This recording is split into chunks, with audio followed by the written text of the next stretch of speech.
Chapter 1. A Mutual Agreement. Flashback. After the preliminaries. Uzumaki Naruto has been having a bad day. He passed the preliminaries of the Chunin exams and went to the hospital to see if he could get Kakashi-sensei to train him. He refused, saying he had to train Uchiha Sasuke, Naruto's teammate on Team 7, but he did get Naruto a teacher. Unfortunately, it was the closet pervert Ebisu. Ebisu is a Tokubetsu Jonin Naruto met after his first encounter with Sarutobi Kinomaru, the Sandaime Hokage's grandson, when he was knocked out after an encounter with Naruto's Haramuno Jutsu, Harem Jutsu. He is a snooty and arrogant man dressed in the standard blue of a Jonin, wearing round sunglasses, and his Hitaiite forehead protector, worn as a bandana. He also is one who sees Naruto as the fox brat. Naruto was furious and immediately refused his help. Ebisu, playing on Naruto's ego and negative feelings toward him, challenges Naruto. If Naruto was able to escape from him, he would resign as his teacher and convince Kakashi to train him. Taking the bait, Naruto accepts and quickly flees. After a village-wide chase involving multiple uses of the Kage Bunshin no Jutsu Shadow Clone Jutsu and a lot of frustration for Naruto, he finally gives in and accepts Ebisu as his teacher. After lunch at Ichiraku Ramen, a lecture on chakra control, and one empty wallet belonging to Ebisu later, the duo moves to the hot springs to practice water walking. Shortly after starting to practice, Naruto discovered a man peeping on the women's side of the hot spring. Ebisu, seeing this, demands he cease his actions and tries to attack him, ending with him knocked out at the hands of the man and a large toad. After his hermit dance and crazy introduction, the super pervert, now identified as Jiraiya the Gamma Sennin Toad Sage, decides to take Naruto under his wing. We now find Naruto with Jiraiya at a waterfall near the outskirts of Konoha, trying to get the water walking exercise down. End flashback. Kyuso, why can't I do this? An orange-clad Naruto shouts in frustration after yet another failed attempt at water walking, ending with him drenched. Grumbling at his failure, Naruto discards his jumpsuit, leaving him clad in a pair of green boxers patterned with little ramen bowls patterned. What am I doing wrong? I'm channeling my chakra in a steady amount to my feet. Why won't it work already? Frustrated beyond belief, Naruto decides to ask for help. No, Ero-senin, do you have any idea what I'm doing wrong? Rapidly turning around with an angry look, damn Gaki, I told you not to call me that. Trailing off with a confused look, Jiraiya is looking intently at Naruto's seal with its new addition. Why is there a Gogyo Fuin, 5-element seal, over Naruto's hack no Fuin Shiki, 8-trigram seal? No wonder he's having difficulties. An odd-numbered seal over an even-numbered seal would screw up anyone's chakra control. Walking over to Naruto, who now has a rather exasperated look on his face, Jiraiya asks, Gaki, why is there a Gogyo Fuin over your seal? Eh, what? Oh, is that what that damn snake pedo Orochimaru did after he jabbed me in the stomach? He attacked us during the second stage in the Forest of Death. Orochi team, I should have known. I knew he placed his Ten no Juin cursed seal of heaven on the Uchiha because Sarutobi-sensei asked me to look at the Fuja Hoin, evil sealing method Kakashi placed to contain it. However, he didn't tell me that Naruto had a seal as well. Why didn't he say anything? Naruto, didn't you tell anyone you had that seal placed on you? With a rather sheepish look on his face, Naruto said, Hey, I forgot to. After jumping up from face faulting onto the ground, Jiraiya slapped Naruto on the back of the head and exclaimed, You dumb Gaki, how could you forget to say anything? Didn't you notice how your chakra control was shot after that? What do you mean my chakra control was shot? I thought it just got rid of Kyuubi's chakra, which I was using at the time. Is this why I can't do the water walking? Can you get rid of it? With a flabbergasted look on his face, Jiraiya asked, Did you say Kyuubi's chakra? You can wield it? Since when? Yeah, I can, ever since I went on the mission to Wave Country. Kakashi-sensei told me what happened afterward because my memory is kind of fuzzy from there. He also told me how I went berserk. So, I started training myself in using it, so I didn't go crazy every time I drew on it after we got back to the village. I didn't get very far though. I could only use so much before it got real hazy, and I started losing myself to bloodlust. He had a fearful look on his face now. I didn't want that to happen when I was in the village. I'm treated bad enough by the village already. Between the civilian council making my life hell by allowing the vendors to throw me out of their shops and overcharge me for rotten food and poor quality equipment, my apartment constantly being broken into and my things broken, as well as the threatening messages like "Die Demon" painted on my walls, and the glares and curses I get from the villagers, things are bad enough. I'm just lucky the mobs that beat me half to death stopped after I became a ninja. I was tired of getting poison in my IVs at the hospital. This changes everything. I had planned on only giving him some basic training in drawing on the Kyuubi and letting him sign the Toad contract. However, if he is already using its chakra, I'm going to have to move up my plans for him, especially since I've heard from my spy network that the Akatsuki are becoming more active. It took a moment for the rest of Naruto's statement to register, but when it did, he was furious. A massive killer intent spread all across the clearing. Mentally raving in his head with a murderous look on his face. Those blasted villagers. How dare they do this to my godson? Sarutobi-sensei lied to me. He said Naruto was doing fine. What the hell was he saying? This is not fine at all. This is terrible. Completely ignoring Naruto's nervous look at feeling the killer intent, he starts pacing back and forth furiously. Damn them. Why would they do this? Naruto is a hero. Every day, he protects the village by being the jailer of Kyuubi. Those ignorant bastards are blinded by their hatred of the beast, and they take it out on Naruto just for being the container. I bet they don't even see Naruto as a human. They probably only see the Kyuubi. Killer intent rising by the second, he walks over to the nearest tree and throws Rasengan after Rasengan at it in a rage. Turning to Naruto with murder still burning in his eyes, he instantly freezes when he notices Naruto is curled up on the ground in a fetal position, fearfully staring out at nothing with tears welling in his eyes. Flashbacks of the beatings he suffered running through his mind, triggered by the large amount of killer intent Jiraiya was exuding. Those eyes. Such eyes full of pain and fear. No child should have such eyes. What did they do to you, Naruto? I'm so sorry I wasn't there. I'm so sorry, Minato, Kushina. I failed your son. Face now taking on a determined look, Jiraiya comes to a decision. This stops now. Screw the council and their decision. I'm taking Naruto as my apprentice and leaving with him after the exams. I'm one of the Densetsu no Sannin, legendary 3 ninja. I can do it and they can't stop me. I'm going to make him so strong for the finals and show them all the mistakes they made. I'm going to have to talk to Sarutobi-sensei after we are done here. Taking deep breaths to calm himself, his face takes on the softest and most caring expression he can muster. He slowly walks over to Naruto, so as not to scare him any more than he already is. Kneeling and gently encircling Naruto in his arms, he can feel how Naruto goes completely rigid. It's okay, Naruto. I'm so sorry about that. When you told me what happened, I forgot myself for a moment there. Please calm down. I won't hurt you. I won't let anyone else hurt you anymore either. I will protect you from them. That is a promise. Just let it all out. I'm here, and I'm not going anywhere. Naruto tentatively returns Jiraiya's hug, and when nothing else happens, he buries his face in Jiraiya's chest and cries. Sadness flowing out of him in waves. He weeps for his life and for all the pain, suffering, loneliness, and solitude. Gripping Jiraiya like he is his very link to life, Naruto reveals his pain to the world.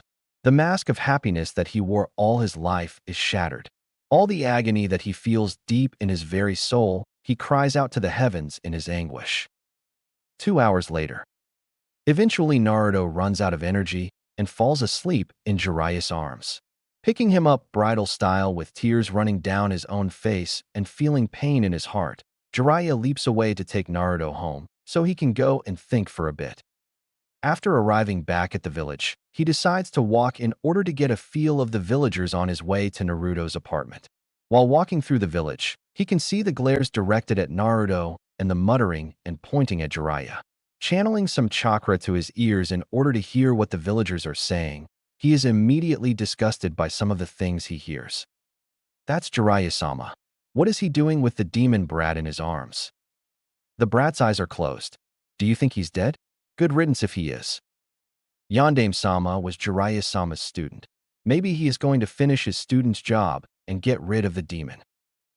Starting to glare at the villagers, the whispers take a more furious pace.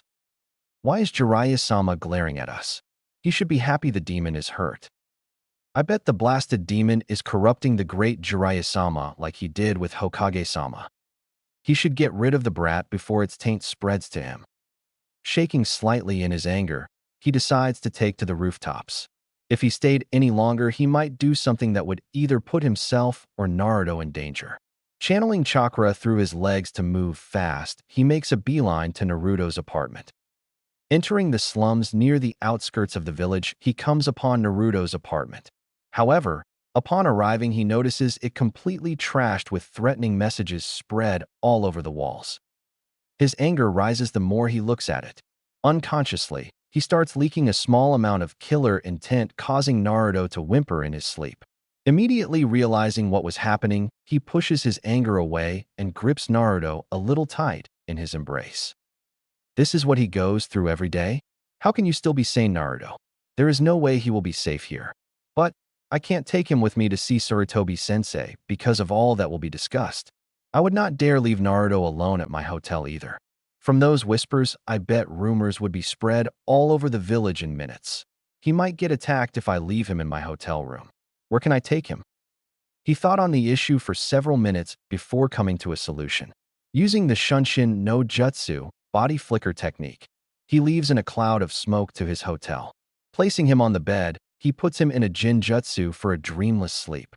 After this, he goes into the living room. He channels a large amount of chakra and performs the hand signs for the Kuchios no Jutsu, summoning Jutsu, and summons Shima, one of the elder toad sages of Mount Myaboku. When the smoke clears, a small yellow and purple toad with curly purple hair holding a rolling pin appears. Jiraiya-chan, what are you doing summoning me here? I was right in the middle of making dinner. Bowing deeply at the waist, Jiraiya says in a pleading voice, I'm sorry, Shima-sama, but I have a very important request to make of you. Will you please listen? Hopping onto the coffee table, Shima says, This sounds serious, Jiraiya-chan. Is something wrong? Sitting on the floor so Shima can look Jiraiya in the eye, he says with utmost seriousness, It's about my godson Naruto. Things have gone horribly wrong. Over the next hour, he then proceeds to tell Shima all that has happened today with Naruto, all that Naruto told him, what he plans to do with Naruto, his trip in the village, and the whispers and rumors he suspected were flying around. And that is all that's happened. Please take Naruto with you back to Mount Myaboku while I go and get Naruto's situation sorted. I don't trust the villagers to not try something when he is weak like this. I put him in a sleeping jutsu, and I want him to stay that way for now. He revealed a lot of pain today, and it left him exhausted. Throughout Jiraiya's tale, Shima's face reflected first surprise, then anger, and finally sadness and determination. Nodding her head in agreement with Jiraiya's reasons, the poor child has seen so much suffering at such a young age. I agree with you about the villagers. Your reasons are valid, and even though he has not signed the Toad contract, you plan on having him do it, so it won't be too much of a problem to take him back with me. I will do it. Prostrating himself in front of her, he repeatedly bows in gratitude. Thank you, Shima-sama. I won't be long. I'll come back for him tomorrow. Don't bow to me like that, Jiraiya-chan. It's all right. Now let's go see the boy. Hopping onto his shoulder, Shima and Jiraiya both head back to the bedroom. Seeing him sleeping so peacefully, Shima remarks, He looks so peaceful. It's hard to believe all that he has suffered. Sighing, she hops off Jiraiya's shoulder and onto the bed. Get this sorted, Jiraiya-chan. I don't want to know what Pa and Bunta will do if you don't. They loved Minato, and to hear how his son was treated will infuriate them. Touching Naruto's shoulder, Shima and Naruto disappear in a puff of smoke. After leaving, Jiraiya sits on the bed and sighs. To think all of this has happened. I never would have guessed things got this bad. I better go talk to Sarutobi-sensei. 15 minutes later, Hokage's office. Sarutobi Hiruzen, the Purifessa professor, the shinobi no kami god of shinobi, the Sandaime Hokage, had a bad feeling in the pits of his stomach. Things just seemed to be going wrong for him lately, and he felt that things were only going to get worse. Pushing back from his desk full of a mountain of unfinished paperwork, he groaned as he stood up with his old joints popping. Walking out on the balcony and looking over his village, His gaze eventually fell towards the Hokage monument, more specifically, the Yandame's head. Staring for a few minutes, he sighed in sadness. I wish you were still here, my friend, sitting in this office and wearing this hat instead of me. I'm getting old, my friend. When I was reinstated after your sacrifice, I never expected things to go so badly. This village is being corrupted. The village council is taking more and more power away from me. Their greed and hatred are ruling them. Your son is not treated as the hero he is. The shinobi side is mostly on his side, but the civilian side is always making trouble. At every meeting with the council, they try to make Naruto's life miserable. Thinking back on the last council meeting, things were even worse than usual. Flashback, council meeting. Hokage-sama, the demon brat is growing too powerful. He passed the preliminaries and is moving on to the finals against Hyuga. He is showing power that he should not have. The demon is influencing him. One of the civilian council members shouted. There is no way the brat should be that strong. The demon is definitely taking over. We need to stop it before it grows too powerful and destroys the village. It's even corrupting his classmates with its demonic powers. Why else would the honorable clan heirs and heiresses be with him? It should be banished, Hokage-sama. We must be rid of its taint on the village. No, he should be executed. Drop him from the ninja program. Banishment. This went on for hours. The shinobi side could not even get in a word. The elders and Danzo were pushing for Naruto to be made a weapon to be controlled. With a growing headache, the Hokage slammed his fist on the table, releases a large amount of killing intent at the civilian council, and shouts enough. Naruto is a human boy, not a demon. There will be no killing, banishing, or dropping him from the ninja program. He is growing strong because he trains day and night, not because of his burden influencing him. Eubakus. The crippled, old war hawk Danzo at this point smirked and remarked, "And what do you have to say about the boy's training in controlling the demon's power, Hiruzen? Were you going to tell us about that?" Hiruzen inwardly cursed Danzo's knowledge about that because he knew he was going to try to use that to his advantage. The civilian side started muttering at that.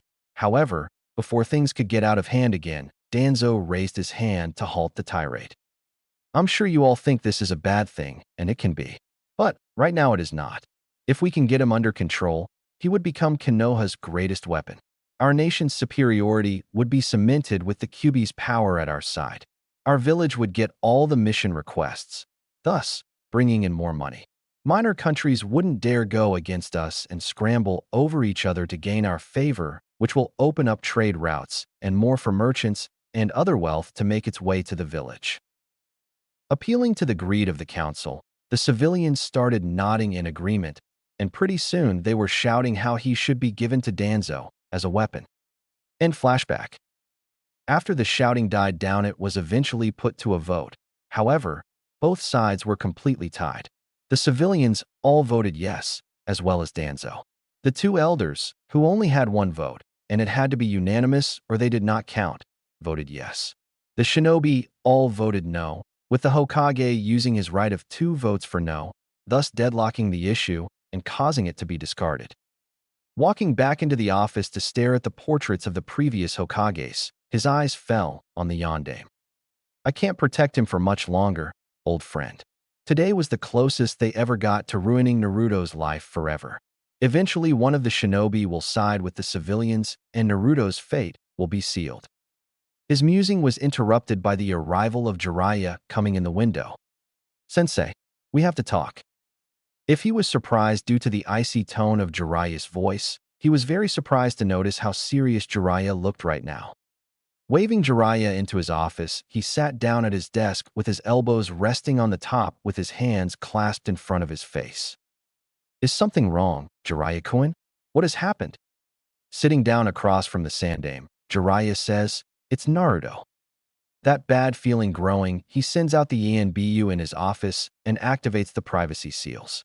He then asks in a worried voice, "What has happened? Is Naruto-kun okay? Did he get hurt?" Face contorting in anger, he spat out, "No, he's not okay.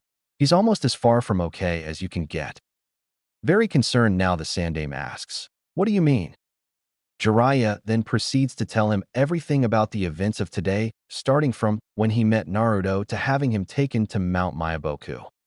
All matter of emotions fly across the Sandame's face as the story goes on and finally settles on deep sadness and weary resignation. Don't you see, Sensei? Things are horrible. If I don't do something, things will only get worse. Sighing deeply. I'm afraid things are much worse than you know, Jiraiya. Now it's the Sandame's turn to tell what happened during the council meeting he had, with Jiraiya's anger rising as the story progressed, until finally he exploded. Killer intent higher than the Sandame had felt in years exploded from Jiraiya and washed over the village, causing concern among the shinobi and civilians to panic when the angry voice of the Gamma Sennin rang out. How dare they do that? That damn council. And Danzo, when I get my hands on him, I'll dash. The voice cut off abruptly when the Sandame activated the silencing seals in his office. Inside the office, however, the ranting went on, getting more and more graphic in describing how Jiraiya was going to murder the council. Eventually, his anger ran out and gave way once more to sadness, and he collapsed in the chair. Jiraiya-kun, as much as I might agree with you, there is nothing I can do. The council has gained too much power.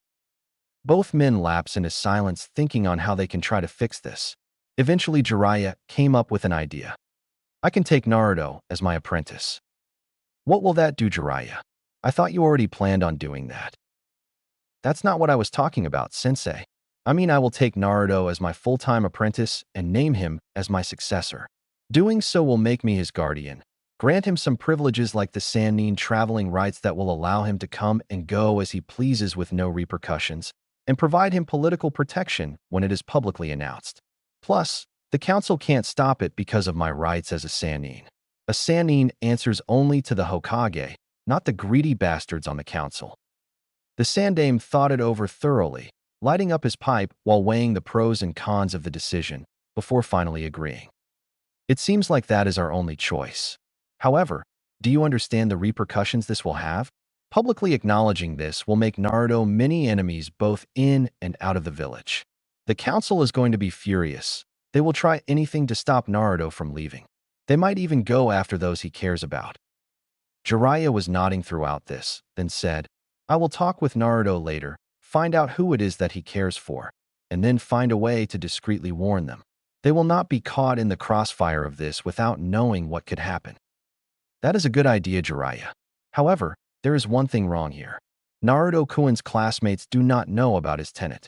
You can be sure those who go after them will try to use that to their advantage. I thought of that and I have an idea, but you aren't going to like it. We may not have a choice. What are you thinking? I want you to remove the law that prevents the older generation from talking about Naruto's burden.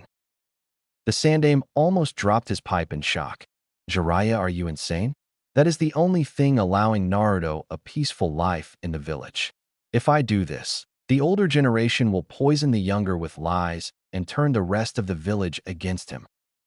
I know that, but I have a plan to help prevent some of that. Besides, Naruto does not have a peaceful life in the village anyway.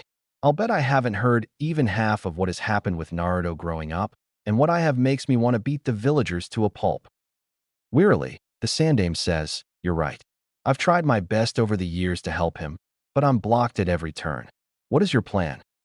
I won't be able to prevent everybody from hating him, but I can at least try to save his friends. I know there is another Jinchuriki in the finals. I want you to talk to Naruto's classmate Senseis under the guise of advice about Jinchuriki due to one being in the finals. You will hint to them that something big is going down soon and that Naruto's burden will soon become public knowledge.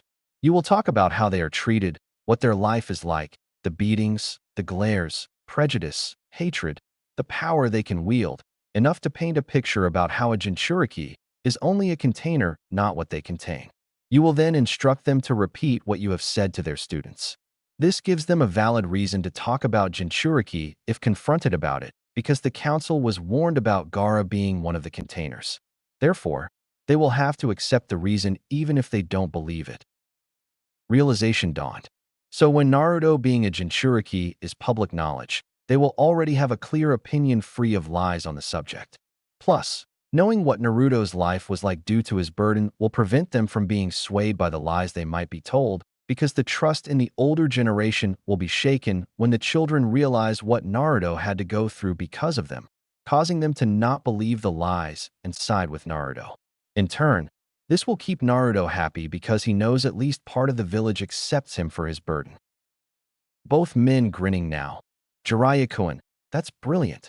That would work very well. You know me, sensei, always getting out of tight spots. What are you going to do in the meantime? I'm going to train Naruto. I'm going to teach him as much as I can in the month period so that when the finals come around the village will be blown away. I also plan to take him away from the village after the finals are over and he is promoted. That reminds me, I need Naruto's inheritance because I plan to inform Naruto about his mother during the break and then his father after we leave. Keeping him in the dark when he was desperate for one bright spot in his life was the wrong thing to do. Nodding in agreement, the Sandaime stands up and walks over to the Yondaime's portrait. Pulling it away from the wall, he reveals a seal. Biting his thumb and swiping it over the seal, it glows slightly and fades away, revealing a safe hidden in the wall.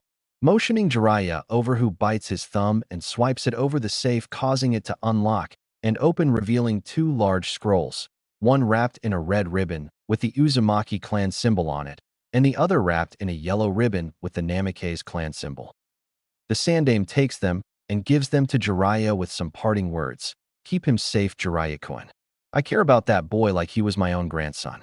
Help him find his will of fire. Also, ask him to forgive an old man for his mistakes. Accepting them, Jiraiya replies, I will, sensei, and don't worry. He will forgive you. You are his Gigi after all. Watching Jiraiya leap out the window, Sarutobi sighs. I hope he does, Jiraiya. But after he finds out all that I've hidden from him, he may never forgive me. Chapter 2. Truth and Lies. The next day, at the waterfall. Kuchiyose no Jutsu, summoning Jutsu. A puff of smoke appeared, and a small messenger toad appeared in front of Jiraiya. Please tell Shima-sama to return Naruto, please. The toad nodded and disappeared in a puff of smoke. First things first, I'm going to have to talk to Naruto. Explain to him what is happening and what I'm planning. Hopefully he will go along with it. Another puff of smoke signaled the arrival of Shima with Naruto. Hello, Jiraiya-chan, was heard as the smoke cleared. Bowing in respect, Jiraiya addressed the elder toad sage. Hello, Shima-sama. Was there any trouble with Naruto back at the mountain? Shima sighs and says sadly, not much, but let's just say the toads are not very happy with Konoha right now. Resting Naruto against a nearby rock, Jiraiya responds, yes, I figured they would not be. What happened? Yes, well, you see. Flashback. Yesterday, Mount Myoboku. A puff of smoke signaled the arrival of Elder Shima and Naruto to Myobokuzen, the home of the Toad clan. Appearing in the bedroom of the small cottage home, Shima laid Naruto down on the bed and tucked him in. Entering the room shortly after was a small green toad with balding gray hair visible on the top and large gray eyebrows extending around his face to the sides of his head. This toad was Fukasaku, husband of Shima and the other elder toad sage. Hey Ma, who is this? When you were summoned earlier, we had no idea what was happening. Some of the toads were getting worried. Ah, Pa, don't startle me like that, you old goat. This is young Naruto Uzumaki. I brought him here as a favor for Jiraiya. Fukasaku's eyebrows shot straight up when he heard the name. Surprised, he asks, Minato's tadpole? Why did Jiraiya have him brought here? I can sense he has not signed the toad contract. You know that anyone who hasn't should not be here. I know, Pa, I know. I can assure you Jiraiya had valid reasons for him being here. Things have gone very bad for Naruto and Konoha. Please assemble the clan in 30 minutes because they all need to hear this. It could affect our future partnership with Konoha. A bewildered look crossed Fukusaku's face as he nodded and then left, no doubt wondering what could possibly happen to cause this. As he left, Shima's face crumpled in sadness as he stared at the child sleeping peacefully. With tears running down her face, she caressed his face and said in a soothing tone, Don't worry, young tadpole. You are safe here. 30 minutes later. The toads gathered in the clearing are confused. A little while ago, they were all asked to assemble here to discuss something that could affect their relationship with Konoha. In the front group were 3 very large toads, a red toad with a scar over his left eye wearing a blue jacket and tanto with a pipe in his mouth, a purple toad dressed in a battle kimono and mesh wielding a Sakazuki-like shield and Susumida, and an aquamarine toad wearing an orange sash around his stomach and wielding two huge katanas. These toads were Gamma Bunta, Gammakin, and Gamma Hero. The one with the katanas asked, "Elders, what is going on? Why have you assembled us?" "Patience, Hero. Ma will explain what's happening in a minute." The purple toad then said, "I may be ungraceful, but may I assume that this has to do with the young tadpole currently sleeping in your cottage, Elder Shima?" The rest of those gathered were now listening to the conversation with interest. Nodding, "You would be correct, Gammakin. Correct me if I'm wrong, but is that Minato's son, the Jinchuriki?" "Yes, Bunta it is." Turning to address everyone, Shima then starts to speak. "Everyone listen to me. Something terrible has happened in Konoha. You all remember young Minato, Jiraiya-chan's first apprentice. You all know how he died facing the Kyuubi no Kitsune 13 years ago by sealing it into his child. His last wish was that his son be treated as a hero. Thanks to Jiraiya, who encountered young Naruto, he learned the truth, and what a terrible, tragic truth it was." Flashback end. "I told them all that you told me, and needless to say they were furious. We had to use Gamma Hero and Gammakin to restrain Bunta from going to the portal to this world and attacking the village in a rage. He loved Minato like he was his own tadpole. To hear how his only son and heir was treated here caused him to fly into a rage. He's now drinking himself into a stupor to drown his sorrow away and refuses to be summoned until this is fixed. The rest of the clan is of similar attitudes. I'd recommend not summoning them unless it is an absolute emergency." Jiraiya sighed in dejection. "I understand, Shima-sama. I will respect their wishes." "It's probably for the best, Jiraiya-chan. Did you discuss what will happen with young Naruto with your sensei?" Looking determined now, "Yes, we did. We've got a plan to help protect him from now on and give him some happiness in his life." Jiraiya then informed Shima of what he and the Hokage planned. His taking Naruto as his full-time apprentice and guardian, his plan to have the Hokage talk to the sensei of Naruto's classmates who will then talk to their students, his plan for training for the finals, his inheritance, and then leaving after the exams are done. Nodding in agreement while chuckling, "You could always get out of the stickiest situations, Jiraiya-chan. It's brilliant." Smugly, "It's not too bad if I say so myself. Thank you for taking care of Naruto, Shima-sama. I am in your debt." "Think nothing of it, Jiraiya-chan." "Jaini." A puff of smoke and Shima was gone. "I suppose I better wake him up and get started." Kneeling in front of him, he taps Naruto's forehead and mutters, "Release." Naruto starts stirring and opens his eyes, a dead look in them. Upon seeing Jiraiya, he groggily Naruto asks, "Ero Sennin, was yesterday a dream? Did all that happen?" Kneeling down to look Naruto in the eye, "No, it wasn't a dream, and yes, all of that happened." Looking cautiously hopeful, "And what you said, did you mean it?" Giving Naruto the most solemn and serious look he could muster, "Yes, Naruto, it is all true." Light returns to Naruto's eyes, and giving Jiraiya a smile, not the fake one to mask his pain, but a true, genuine smile that brightens the room. "So what is going to happen to me now? Are we still training?" "Yes, we are, but first let me tell you what happened after you fell asleep. Then we can get started." Mood rising by the minute as Jiraiya gives a recap of all that has happened and what he plans to do. Naruto is overjoyed by the end of it all. Already knowing the answer, but needing to get all the formalities out of the way. "So, Naruto, will you accept?" Jumping to his feet and bowing deeply at the waist, Naruto says with utmost respect and adoration in his voice, "I have only known you for one day, and already you have done more for me than anybody ever has in my life. I am honored by your decision to train me as your successor, and I humbly accept. Thank you so much, Jiraiya-sama."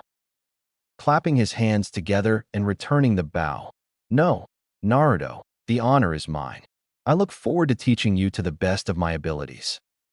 Both standing up now, Jiraiya starts cracking his knuckles and says, "All right, Naruto, it's time to get started.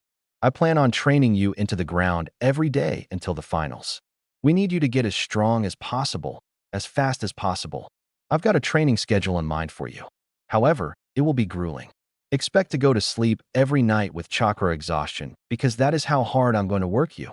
There is no turning back now because certain events have been set in motion that will require you to be strong enough. Yash, I am ready to get this done. Let's do it. Suddenly remembering the Gojo Fuin, Jiraiya halts Naruto's celebrating. Wait, Naruto, I almost forgot about the seal Orochimaru gave you. Come here and lift up your shirt so I can remove it. Naruto does as told and raises his shirt. Fingertips glowing blue. Jiraiya slams his hand into Naruto's stomach with a cry of Gojo, Fuin Kai. 5 elements seal release, and then it all goes dark. Chapter 3, Meeting the Fox. Drip. Drip. Drip. Naruto wakes up in what appears to be a sewer. A dark labyrinth filled with ankle-deep water and pipes with some glowing red and others blue. What happened? Did Sennin knock me out or something when he removed the seal? Where the heck am I? Hearing a groaning near him, he looks over and sees Jiraiya waking up and looking around much like Naruto did. Now certain this isn't a dream because he's here. Naruto asks, Hey Sennin, what happened? Where are we? I'm not sure, Naruto. 1 second I'm removing that seal, and the next we are here. A crimson glow lights up one of the tunnels when a deep voice, full of immense power, rang out. We are in your mindscape, Kit. I brought you both here. Now come. We must speak. The sheer aura exuded demanded respect. Naruto and Jiraiya both had an idea of what was happening. Tentatively, Naruto asks, Any Sennin? Is that what I think it is? It is. That is the voice of Kyuubi. We must be inside of your seal, Naruto. A deep chuckling rang out inside the chamber, and the light grows stronger. Yes, human, you are correct. Now bring yourself and my jailer into the sealing chamber. I demand your presence here. There is much we must discuss. This is going to be interesting. I didn't know I could talk to him. That's pretty cool. Shrugging, Naruto makes his way down the tunnel to the chamber with Jiraiya following. Eventually, they come into an open room with a massive set of wrought iron gates locked together by a paper with the kanji for seal imprinted on it. Coming near the gates, the massive sight of the great fox with 9 tails looming over Naruto and Jiraiya. The amount of power they could feel emanating from the great kitsune was massive. They could not help but be a little nervous. Welcome humans to my chamber. As you may have guessed, I am the greatest of the Biju, the Kyuubi no Kitsune, head of the Kitsune clan. And you, young one, are my jailer. Naruto decided to show respect to the great beast and bowed. Yes, Kyuubi, I am your jailer. My name is Naruto Uzumaki. Deciding to forego his hermit dance so as not to piss off the giant demon in front of him, Jiraiya settled for a simple bow. Kyuubi, my name is Jiraiya. I am the Toad Sage and one of the Densetsu no Sannin.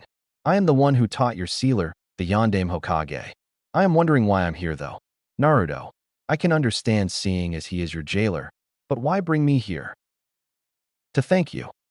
Utterly flabbergasted that the most powerful being on the planet was thanking him, all he could ask was, why? What did I do? I've been affected by the remnants of a Mangekyo Jinjutsu during my time as the Kit's jailer. The Jinjutsu was disrupted when another seal was placed over the seal here. However, before I could regain my senses, I got completely sealed away by the one who reeks of snakes. You, when you released that seal, also managed to break the hold the Mangekyo held over me. For the first time in 13 years, I am myself again, and for that I thank you. During this time, Naruto is pondering something from Kyuubi's explanation. You've been under a Jinjutsu for 13 years. Does that mean you were being controlled when you attacked Konoha? Your suspicions are correct, Kit. Yes. I was controlled against my will when I attacked your village. I may be a greater demon full of anger, but I am the guardian of the land of fire as appointed by my creator, not its destroyer. So that means you never meant to attack the village. All of those people in my village hate you because you attacked, but you were forced to do it and you're innocent. Why would nobody realize this? Greatly surprised, his jailer does not seem to hold a grudge, but not showing it, Kyuubi shrugs and answers. Humans are ignorant in things they don't understand. Their intelligence is blinded by fear and hatred of me. Unfortunately, from what I've seen from your memories, they find an out for it all by targeting you, and for that I'm sorry. Wait a sec. How did you gain access to my memories? You only just met me. Jiraiya is also interested in this and turns for an answer. Did you not think drawing on my power would not have side effects? Every time you drew on my power, some of the haze from the Jinjutsu faded, showing me your memories. I've seen all you've experienced in your life, from the lowest of the low, when you were beaten half to death, all the way up to your feelings for the dark-haired ice woman that you tried to hide from her. Jiraiya, unfortunately, chose now to let his super pervert attitude into the light. With a rather lecherous grin on his face. Now, Gaki, what is this I hear? You have a girlfriend? Giggle, giggle, giggle. Turning red and stammering slightly. It's not like that, you big perv. I may like her, but there was no way we could be together. Our paths went different ways. Besides, Haku is none of your business. Enough of your bickering. We have much to decide. So I'll cut straight to the point. I want to make a deal with the kit. Okay, that does not sound too bad. What kind of deal, Kyuubi? It involves the seal keeping me imprisoned here. I want Dash. Please forgive the interruption, Kyuubi, but we can't free you. It would kill Dash. Silence. I am aware of the cost of my freedom from this place, and don't you dare think I would try to free myself if it would harm the kit. Our souls are linked by the seal through Shinigami-sama. If the kit were to die, I would as well. I have no intention of that. Do not interrupt me again. I may be jailed, but I am a Biju, and I deserve respect. Jiraiya, sweating profusely in his nervousness, bows. Of course, Kyuubi-sama. Please forgive my disrespect. Naruto, having enough of the waiting. Hey, I thought we were discussing a deal with me and the Kyuubi, so let's get back to business, shall we? I've got training to get done, and I can't spend all my time here. My jailer is correct. Now, as I was saying before I was interrupted, I want to make a deal that involves the seal that binds you to me. First things first, I want access to your senses, as well as a mental link between you and me, so we may communicate outside of the mindscape. In return, I will fix your body. Slightly concerned, Naruto asks, what do you mean, fix my body? What is wrong with it? Your growth has been stunted due to malnourishment and the seal's interference that happened while isolating me from you. What should have happened was my chakra would be leaked out at a small, but steady, rate as you grew, but it never did. Why, I don't know, but it is not important as it can be fixed. Back to my chakra tough, it would strengthen you bones and muscles, making them much stronger than they are and much harder to tear or break. Your height is one thing, unfortunately, not caused by me, but rather eating only ramen for meals. Your nutrition should be balanced out, but it is not, which is why you are small in stature compared to the rest of the generation your age. You have two choices here. You can fix it yourself by eating more meals, and you will gradually gain your correct stature, or I can use my chakra to enhance it to get it done quickly. There will be some small repercussions if you take this option, but it is not that big of a change. Put simply, you are a 13-year-old stuck in a 9-year-old body. I will alter your body to reflect your correct age and appearance if you weren't malnourished and the seal worked correctly. Contemplating his options, Naruto says, Ero-Sennin says we don't have much time. But I need to know what would happen if I took the second option. I'm not going to grow any tails or fox ears, will I? Nothing that drastic, no? These changes will be small.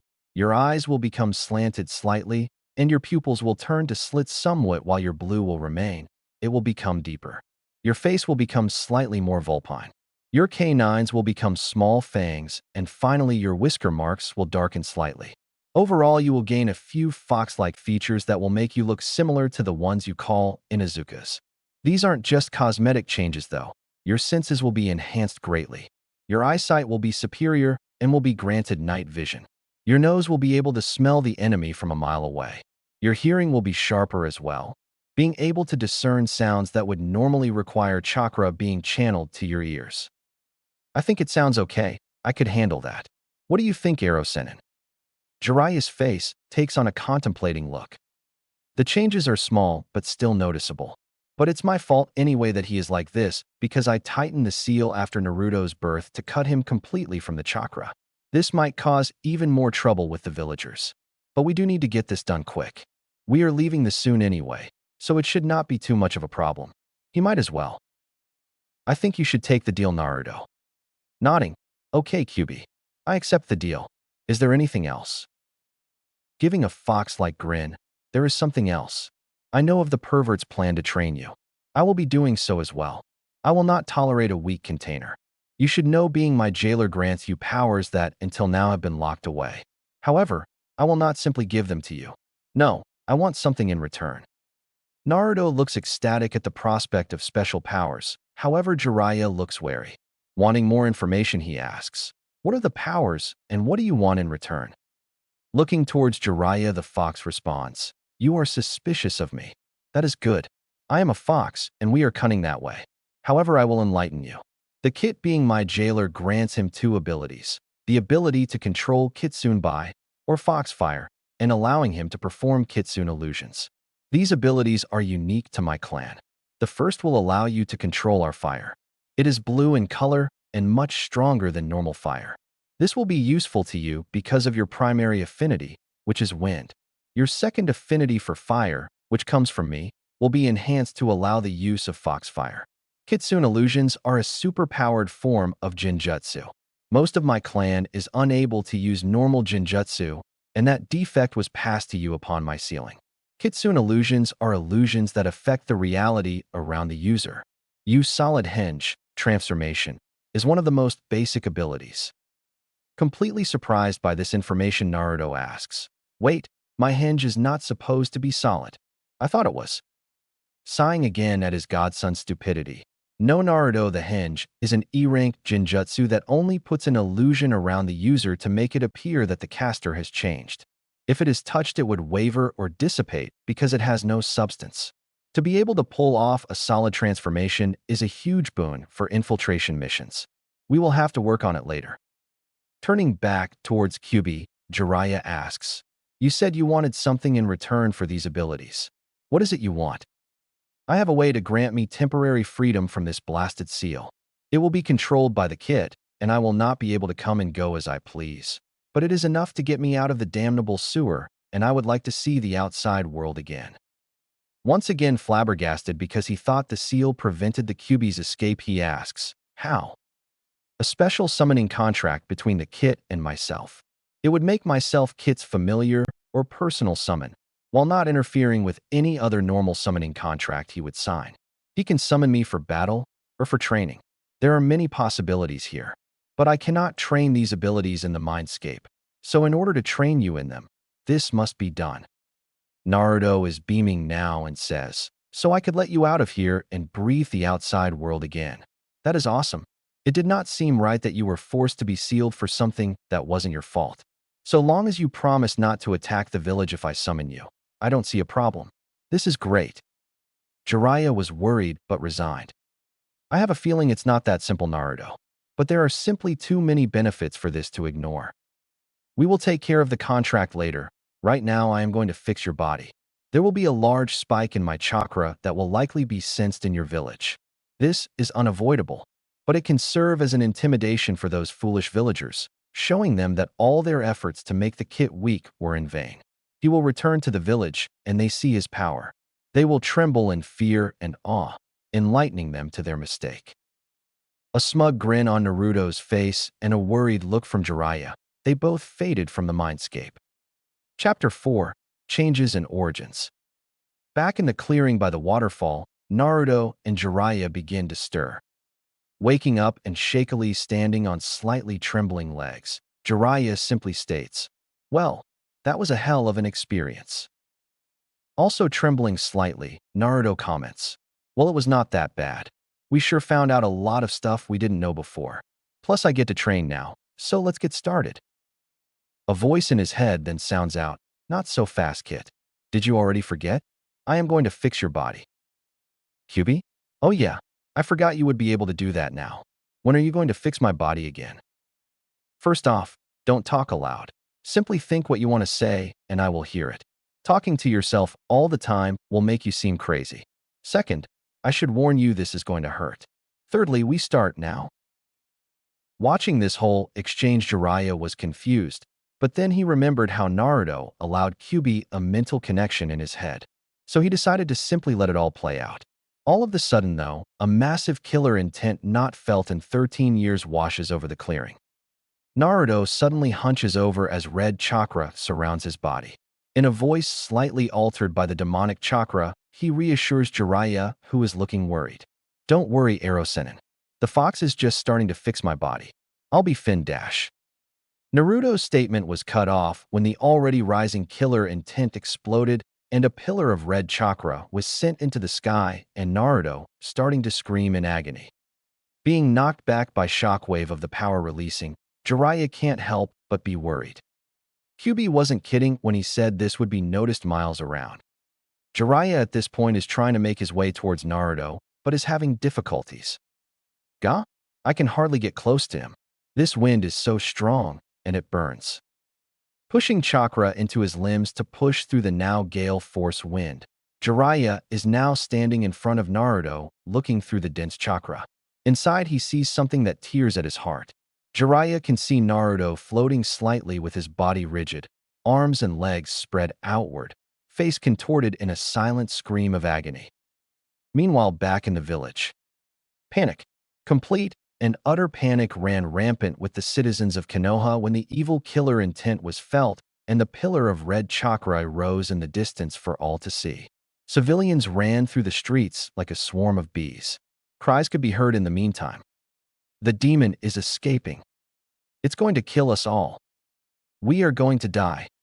In the Hokage's office, we can see the entire room packed with terrified ninjas and the civilian and elder councils all panicking and demanding the death of Naruto. Hokage-sama, what is happening? The brat's releasing the Kyuubi. It's finally going to take revenge on us. The screeching voice of Haruno Sakiri, one of the prominent members of the civilian council, sounded above the din. I told you we should have killed the brat, Hokage-sama, and now look what happened. The demon has finally taken over and is going to kill us. While the ninja and civilian council were panicking, the elders had fallen silent because they noticed that the Hokage seemed fairly relaxed in all of this. Raising his hand and slamming it on the desk, Sarutobi roared, "Silence." In the now silent room, Danzo spoke. Hiruzen, what is the cause of such a massive release of Kyuubi's power? And why are you not worried about it? Do you know what is going on? All eyes turn to the Hokage as he speaks clearly and lies to their face, though they don't know the last part. There is no cause for panic. I sent Jiraiya to oversee Naruto's training with the fox's chakra. I told him to allow Naruto to go past his barrier and access as much as he could. Naruto came to me asking for help in controlling it because he could only go so far without losing himself to his bloodlust. So I offered Jiraiya and his skills in Fuinjutsu. I told him he would be able to practice without worry of repercussion, and in the event of a loss of control, Jiraiya would be able to suppress the beast. Standing up and turning to look out the window towards the pillar of power that is now starting to fade, the Sandaime continues. Look, the power is starting to fade. Jiraiya has everything under control. Now leave and return to your duties after you calm the civilians running around in the streets in a panic. I warn you now, there will be no action taken against Naruto because of this, and if I catch so much as a whiff of trouble, everyone here and those responsible for whatever is done will be sent down to the torture and interrogation department to talk to Ibiki about following my orders. Grumbling about the demon brat and how they can't give it what it deserves, the room starts to clear. However, it is only Danzo who catches the small smirk on his old teammate's face as he looks back to where the pillar was. Narrowing his eyes, he wonders, what are you planning, Hiruzen? I know you were lying to us. What is really going on here? Back in the clearing 10 minutes earlier, Jiraiya was feeling fairly sick watching the whole process. Looking through the red chakra, he can see Naruto's clothes burning from the heat and disintegrating. Unfortunately, without the bulky jumpsuit, Jiraiya has a clear picture of all that is happening to his godson's malnourished body. Even over the maelstrom of noise, he can still see and hear the cracking as bulges forming all over Naruto's body as bones are continually broken, restructured, and reformed. A sickening squelching sound is heard. Muscle is forming and becoming tighter and more defined with new skin and hair growing. Even contorted in pain, he can see Naruto's facial features were changing. His face was losing some of its childish roundness and becoming more angular.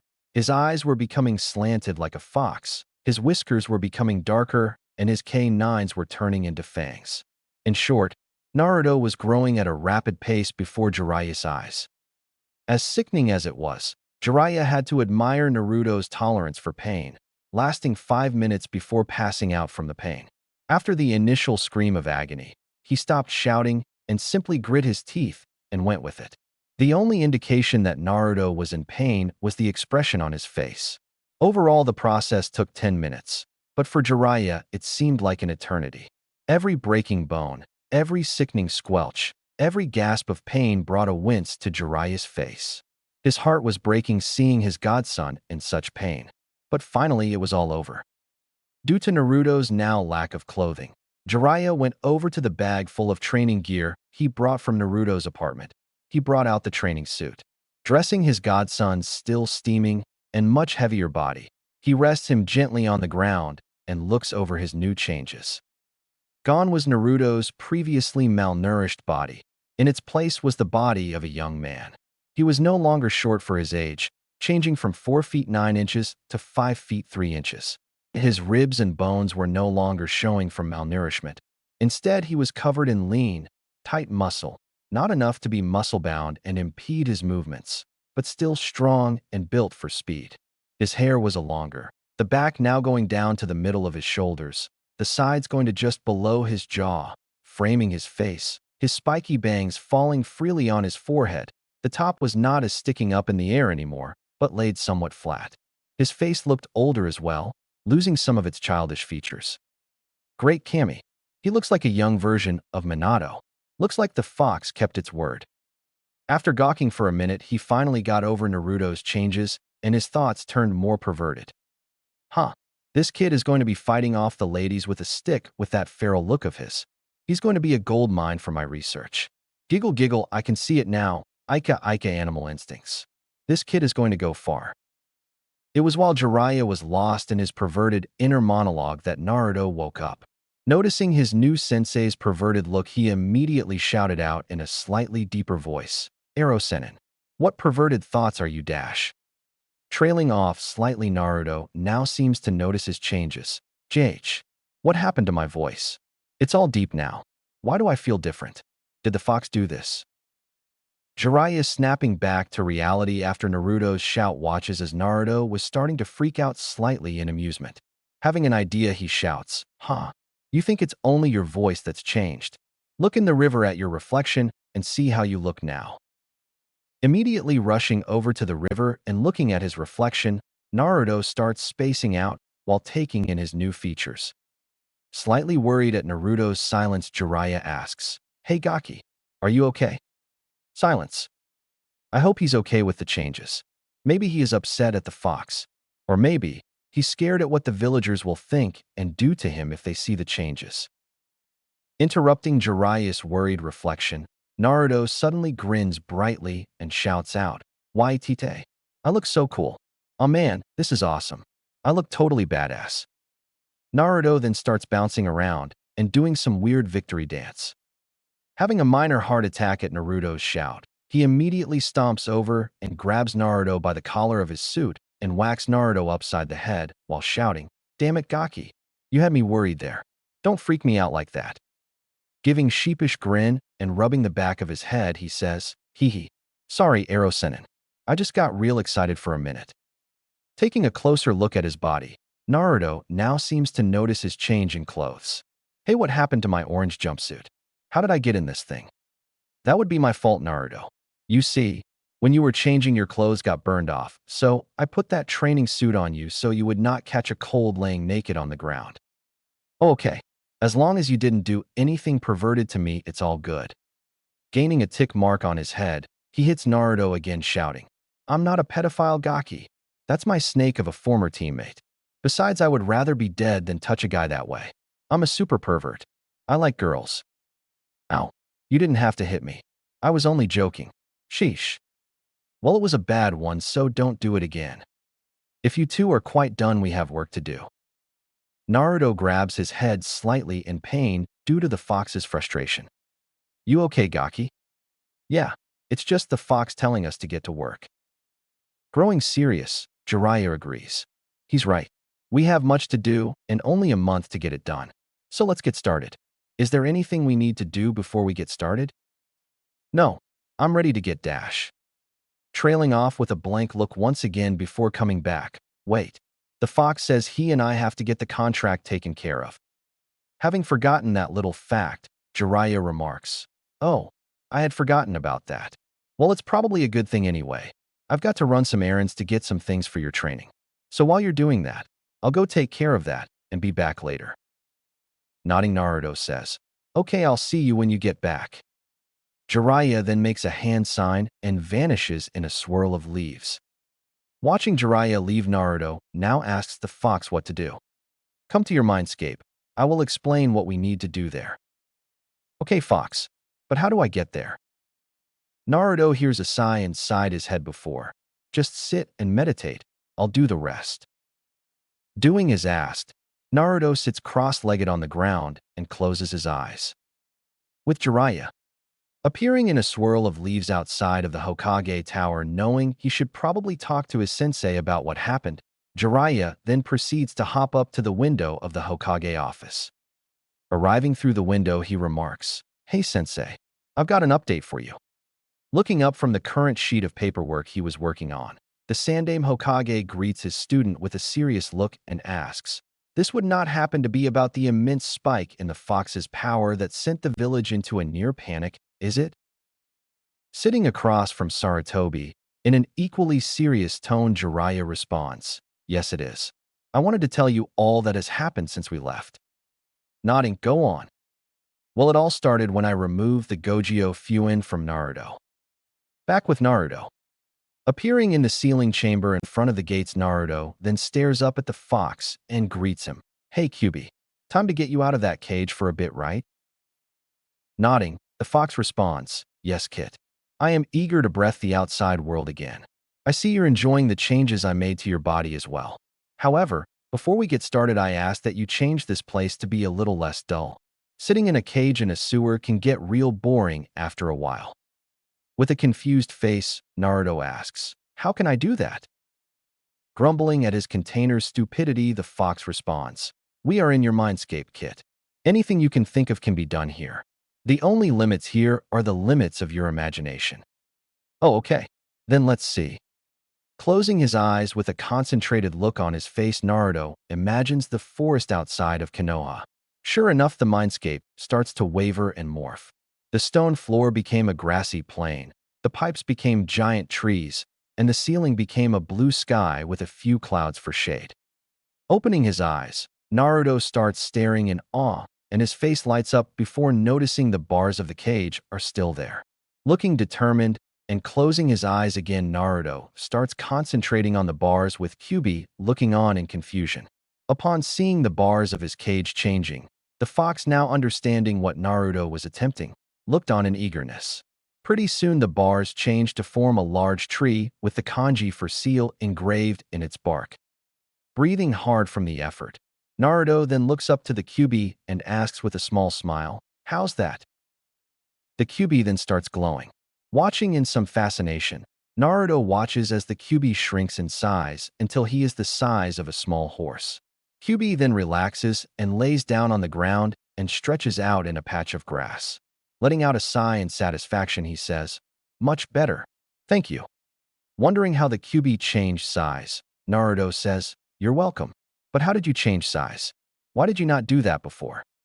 Giving Naruto a foxy grin, it remarks, "And miss seeing the fear and awe on your face when you met me the first time." "I don't think so. All foxes like playing pranks. I might be a Biju, but I'm still a fox, and so I like pranks as well." Grin growing. "And when I'm free, I'm going to show you how to really prank those villagers of yours. You and I are going to have a lot of fun." Nodding eagerly. "That sounds like fun, but I'm not known as the prankster king of Konoha for no reason. You might be surprised at what I can think of. I almost pity the villagers for what we are going to do to them." Both chuckling at the mental images of the villagers being pranked to hell, it's Kyuubi who decides to start. "Let's get this done then. The sooner I'm out, the sooner we can start your training." Growing serious, Naruto sits on the ground and starts listening as the fox explains. "Now, as you know, we are going to make a summoning contract for me that will allow my freedom from the seal. It's a fairly simple process, so it should be done by the time the pervert gets back. Now, first thing we need is a blank summoning scroll. How are we going to get that? There is not much in here to use. Reaching out with one of his tails, Kyuubi then whacks Naruto on the head, sending him sprawling face down into the grass. Jumping back up and pointing at the fox, he shouts angrily, "Hey, what did you do that for?" It was a serious question. Face-palming, the Kyuubi responds, "You baka, what did I just say about your mindscape and what you could do in it? You said I could change it, and the only limits are my..." "Oh, I see what you mean now. Here." A blank summoning scroll then appears in between them, and Kyuubi decides to continue explaining. "As I was saying, now you need to place some blood on the scroll. Take a kunai and slice your hand and squeeze the blood over the scroll." Naruto does as instructed. "Now I'm sending you a mental image of the hand signs you need to weave. Do you have them?" Naruto nods. "Good. While I run my chakra into the scroll, channel your own chakra, run through those hand signs, and slam your hand down into the blood, releasing all the chakra you built up into the scroll." "Okay, but I was wondering what the last hand sign was. I've never seen it before." "It's the hand sign for demon. Only those with a demon's chakra flowing in them can use it to any effect." Satisfied, Naruto follows the instructions. After releasing his chakra into the scroll, it started glowing with a mixture of red and blue, and the blood started spreading across the scroll in intricate patterns Naruto had never seen before. Eventually, the glow died down, and Kyuubi says, "Contract complete." As soon as the fox spoke, Naruto's arm started burning and smoking. Closing his eyes, Naruto grit his teeth so as not to cry out. Feeling the pain dissipate, he looks down at his arm that now holds a tattoo on his arm with 9 tails curled into a spiral similar to the swirl symbol on the back of his jumpsuit, and an image of Kyuubi's head in the center. Forestalling Naruto's question, Kyuubi says, "That is a summoning tattoo. It is what symbolizes our contract allowing you to summon me." "Great. What do I do now, Kyuubi?" "I sense the pervert has not returned, so leave the mindscape and wait for him. When he returns, tell him the contract was mad, and then summon me." "Okay, how do I summon you?" "Bite your thumb and swipe some blood across the seal. Channel some of my chakra, and then slam your hand onto the ground shouting, 'Oni Kuchios no Jutsu, Demon Summoning Jutsu.'" "All right. See you in a few minutes." Naruto fades out of his mindscape and back into the clearing. Jiraiya back in the Hokage office. "And that is when I left him to get the contract done." Jiraiya blew out a breath and sat back in his chair. The Hokage was speechless. The story sounded so crazy, yet he had a feeling it was all true. Jiraiya and Naruto met Kyuubi? Kyuubi was under a Jinjutsu when it attacked the village? Kyuubi wants to help Naruto? Kyuubi aged Naruto's body 4 years and 10 minutes? Naruto can summon the Kyuubi. It was all too much, and Sarutobi's brain shut down. Jiraiya was getting a little worried when the silence stretched on. "Maybe I broke him. It is kind of a lot to take in." Waving his hand in front of Sarutobi's face, Jiraiya asked, Sarutobi-sensei, are you in there?" "Sensei." Eventually, the Hokage's brain rebooted, and he asked to confirm once again, "You're not joking, are you, Jiraiya? That is all completely true." "Completely, sensei." Sighing, the Hokage responded, "I was afraid of that. You're absolutely certain there is no danger to the village? You don't think the Kyuubi was lying?" "I was worried at first, but it seems sincere. I don't think there is any danger." "Very well then, Jiraiya. Just be careful." "Sure thing, sensei. I better get going. I have to get some supplies before I go back to the clearing." Jiraiya then leaves out the window and towards the marketplace, thinking about all the things he needs to do. "I have to get him a new outfit. That orange jumpsuit has to go. He's going to need some weights for taijutsu practice. Going to have to go to the Higurashi ninja shop for that. I should probably get him some books on sealing and basic fuinjutsu supplies while I'm there.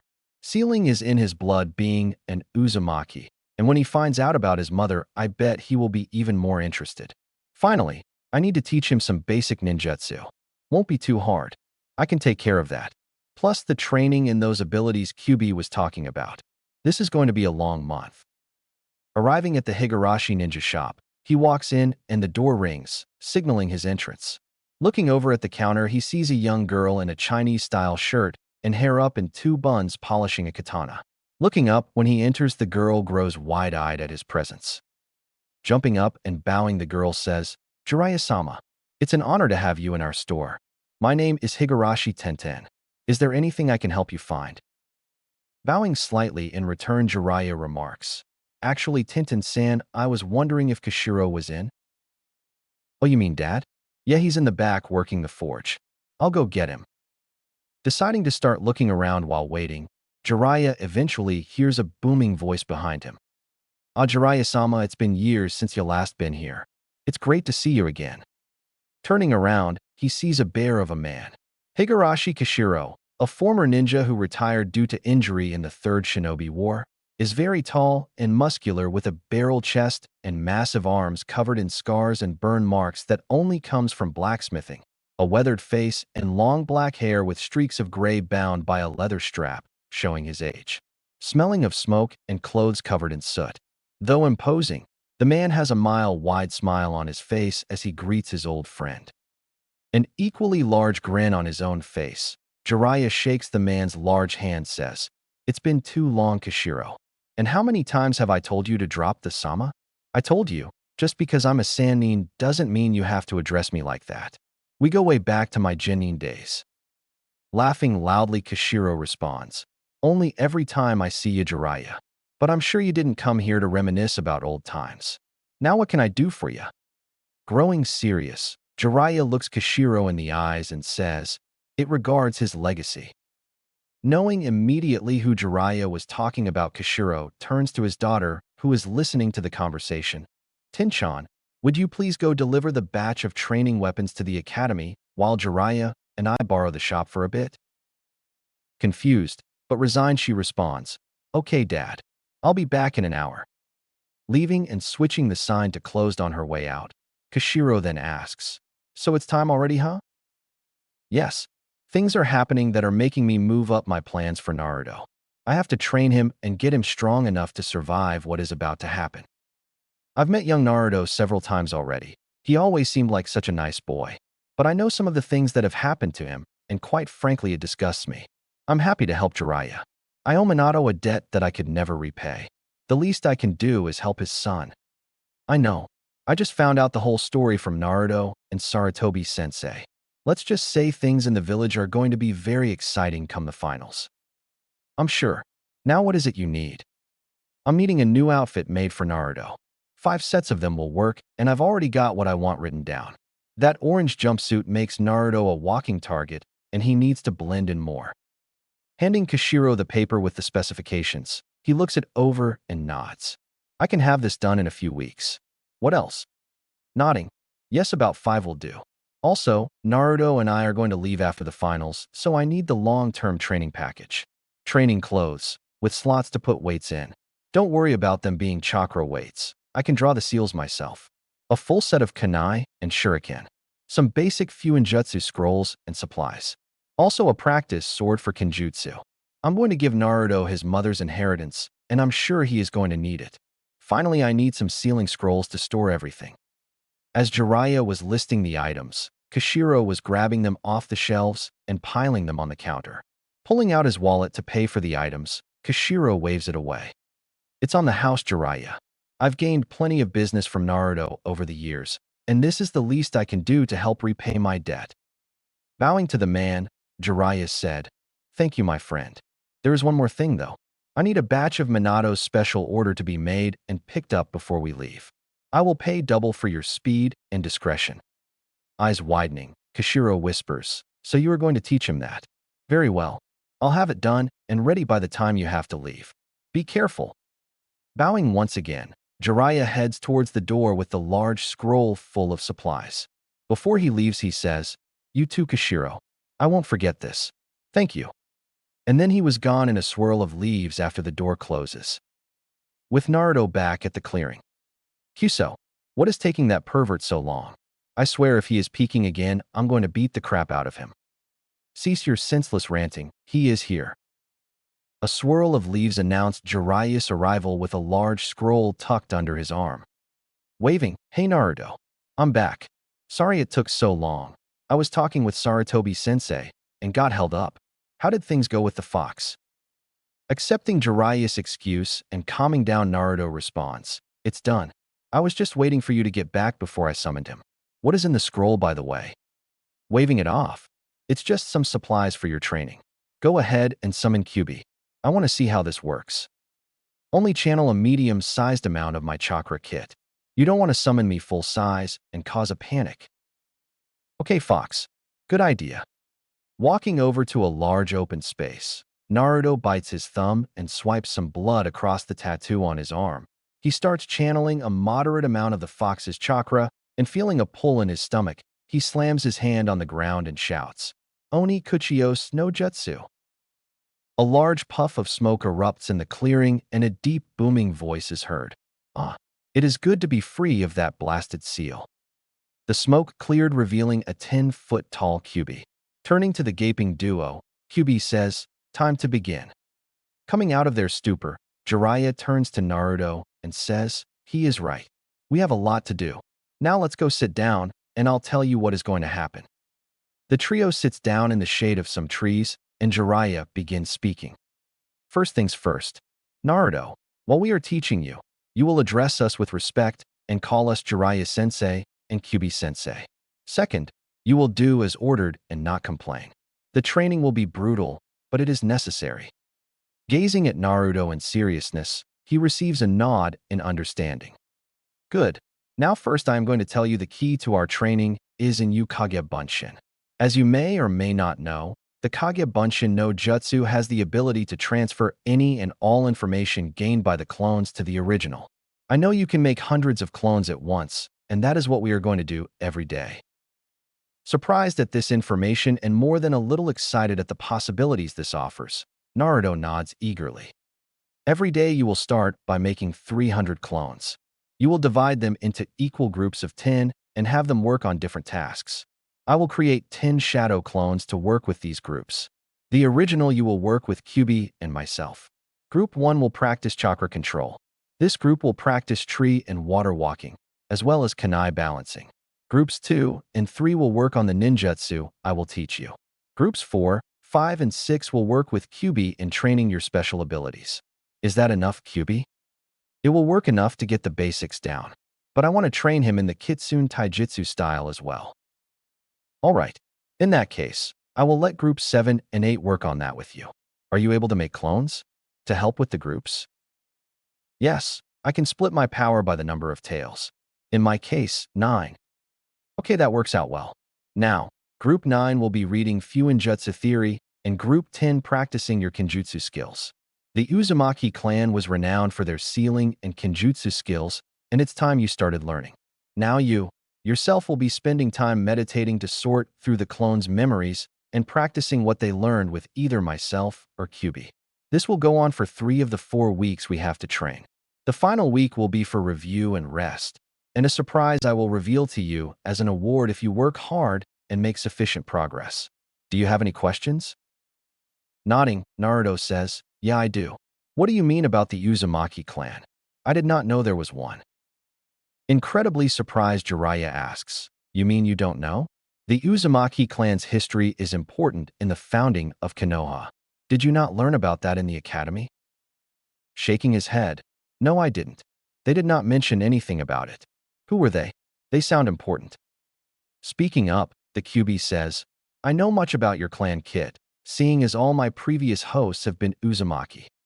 Desperate for knowledge of his origin, Naruto pleadingly asks, "Will you please tell me about the Kyuubi-sensei?" Nodding, Kyuubi begins his explanation.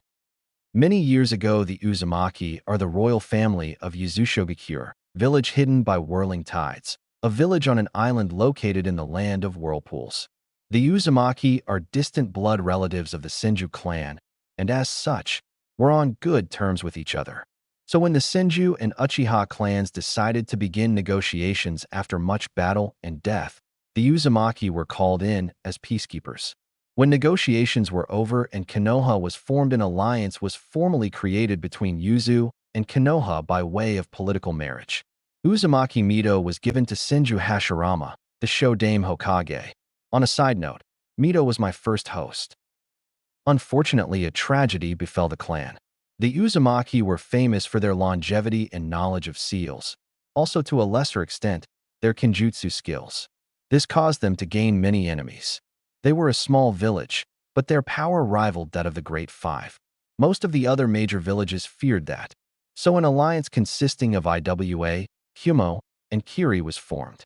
They banded together and launched an assault on Yuzu, destroying the village and killing all but a few.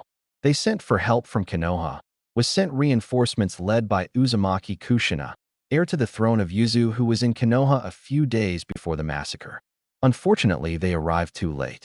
After slaughtering the enemies still there, they discovered all who survived were scattered to the wind. I don't know much more than that. Jiraiya interjects with, "This is what triggered the start of the Second Shinobi War." The Uzumaki clan symbol, the swirl that is on the back of much of the clothing that the ninja wear in Konoha, was worn proudly in that war in honor of their sacrifice. Naruto by now has tears running down his face upon hearing the tragedy that befell his clan. He shakily asks, "Is there anything left?" Jiraiya nods and then says, "Yes, Naruto, there are some ruins left.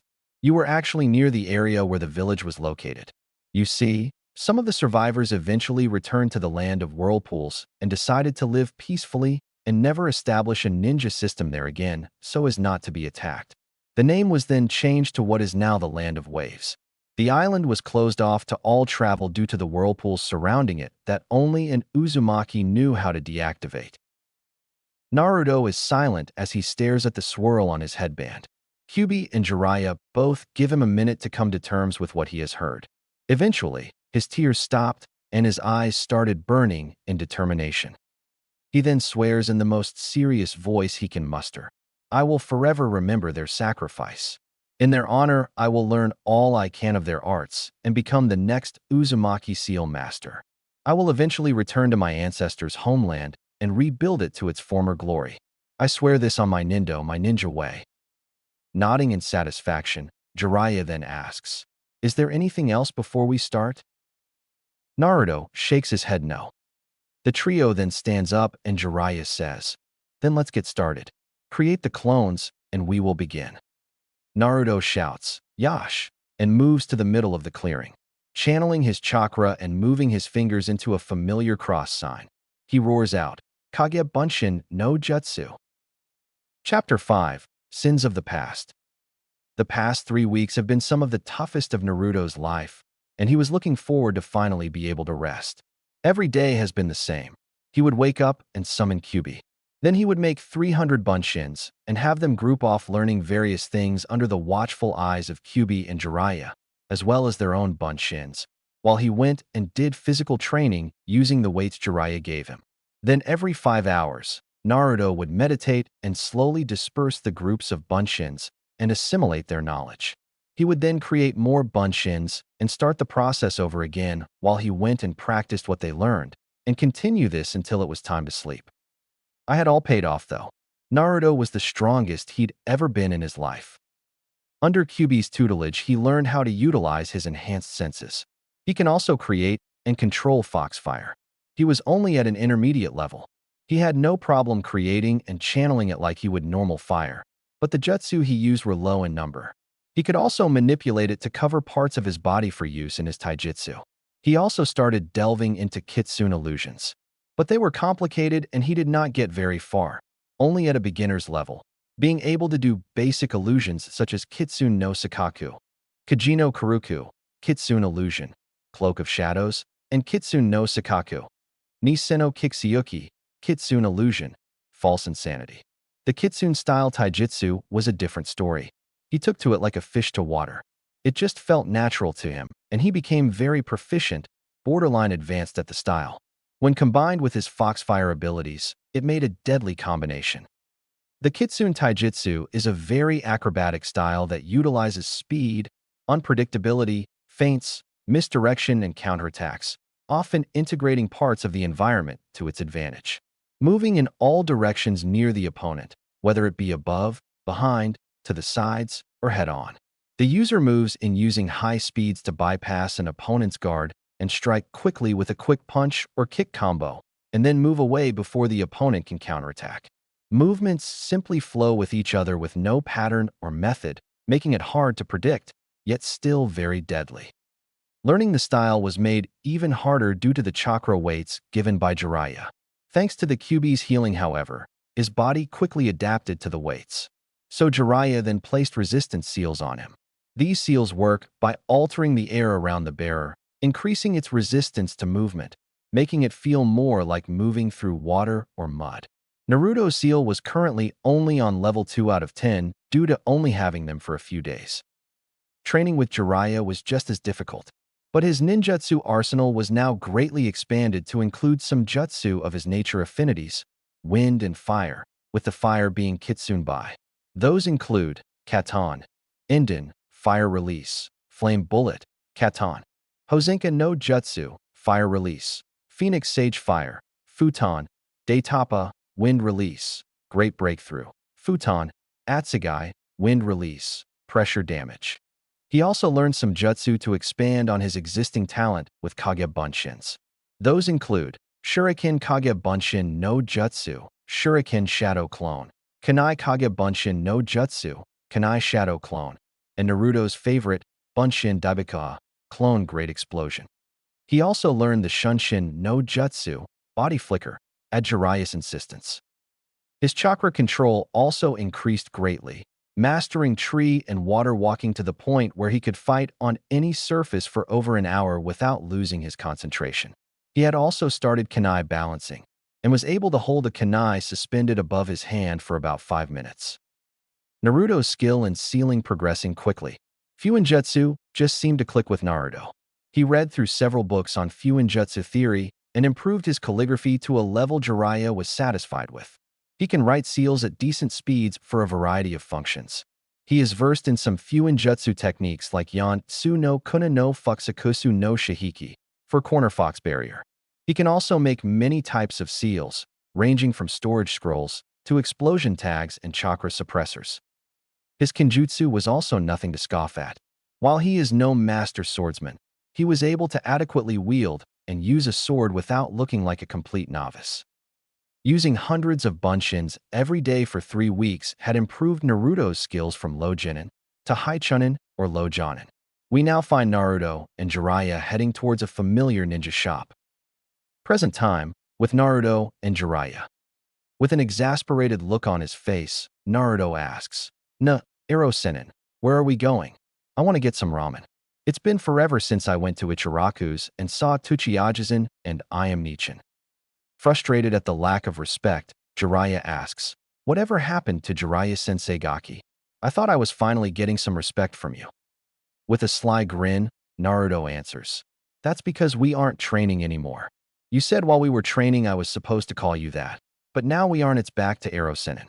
I do respect you though, so if you like I could call you Ero-sensei. Besides, you're still a pervert, so I will call you Ero-dash, because that is what you are.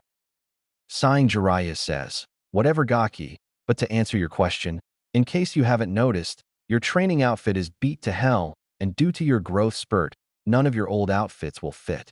So we are heading to pick up the new outfit I had made for you at the Higurashi Ninja shop.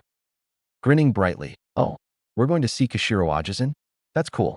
I haven't seen him since before my last mission. A new outfit would be good, I guess. I hope there is some orange in it. I love orange. Shaking his head, Jiraiya says, I know you love orange, so there is some in it, but nowhere near the degree it was with your horrific jumpsuit. Laughing lightly with a faraway look, Naruto says, yeah, I suppose that thing looked terrible, didn't it? But it was the only thing I could afford, and it helped draw attention to me. I suppose that is why I bought it, so I could have my existence acknowledged. But none of that matters anymore. I no longer care about what the villagers think of me. I'll miss my friends, but I will be glad to leave the village after the Chunin exams. Mood dampened slightly, Jiraiya says, yeah, I can understand. But things are going to change soon. You will show the village what a mistake they made when your burden is revealed to the public. The lies will stop, and people will be forced to look at their actions. That reminds me, I still need to have Sensei talk to your friend Sensei about what is going to happen soon. Gaining a slightly devious smirk, I still can't believe you and Gigi thought of that. It's so clever. Plus it will make the council look bad by airing their dirty laundry regarding me. That makes it worth it. Plus, what you're planning for me is awesome, and there is nothing the council can do about it. What I'd give to be a fly on the wall for that meeting. It's going to be hilarious.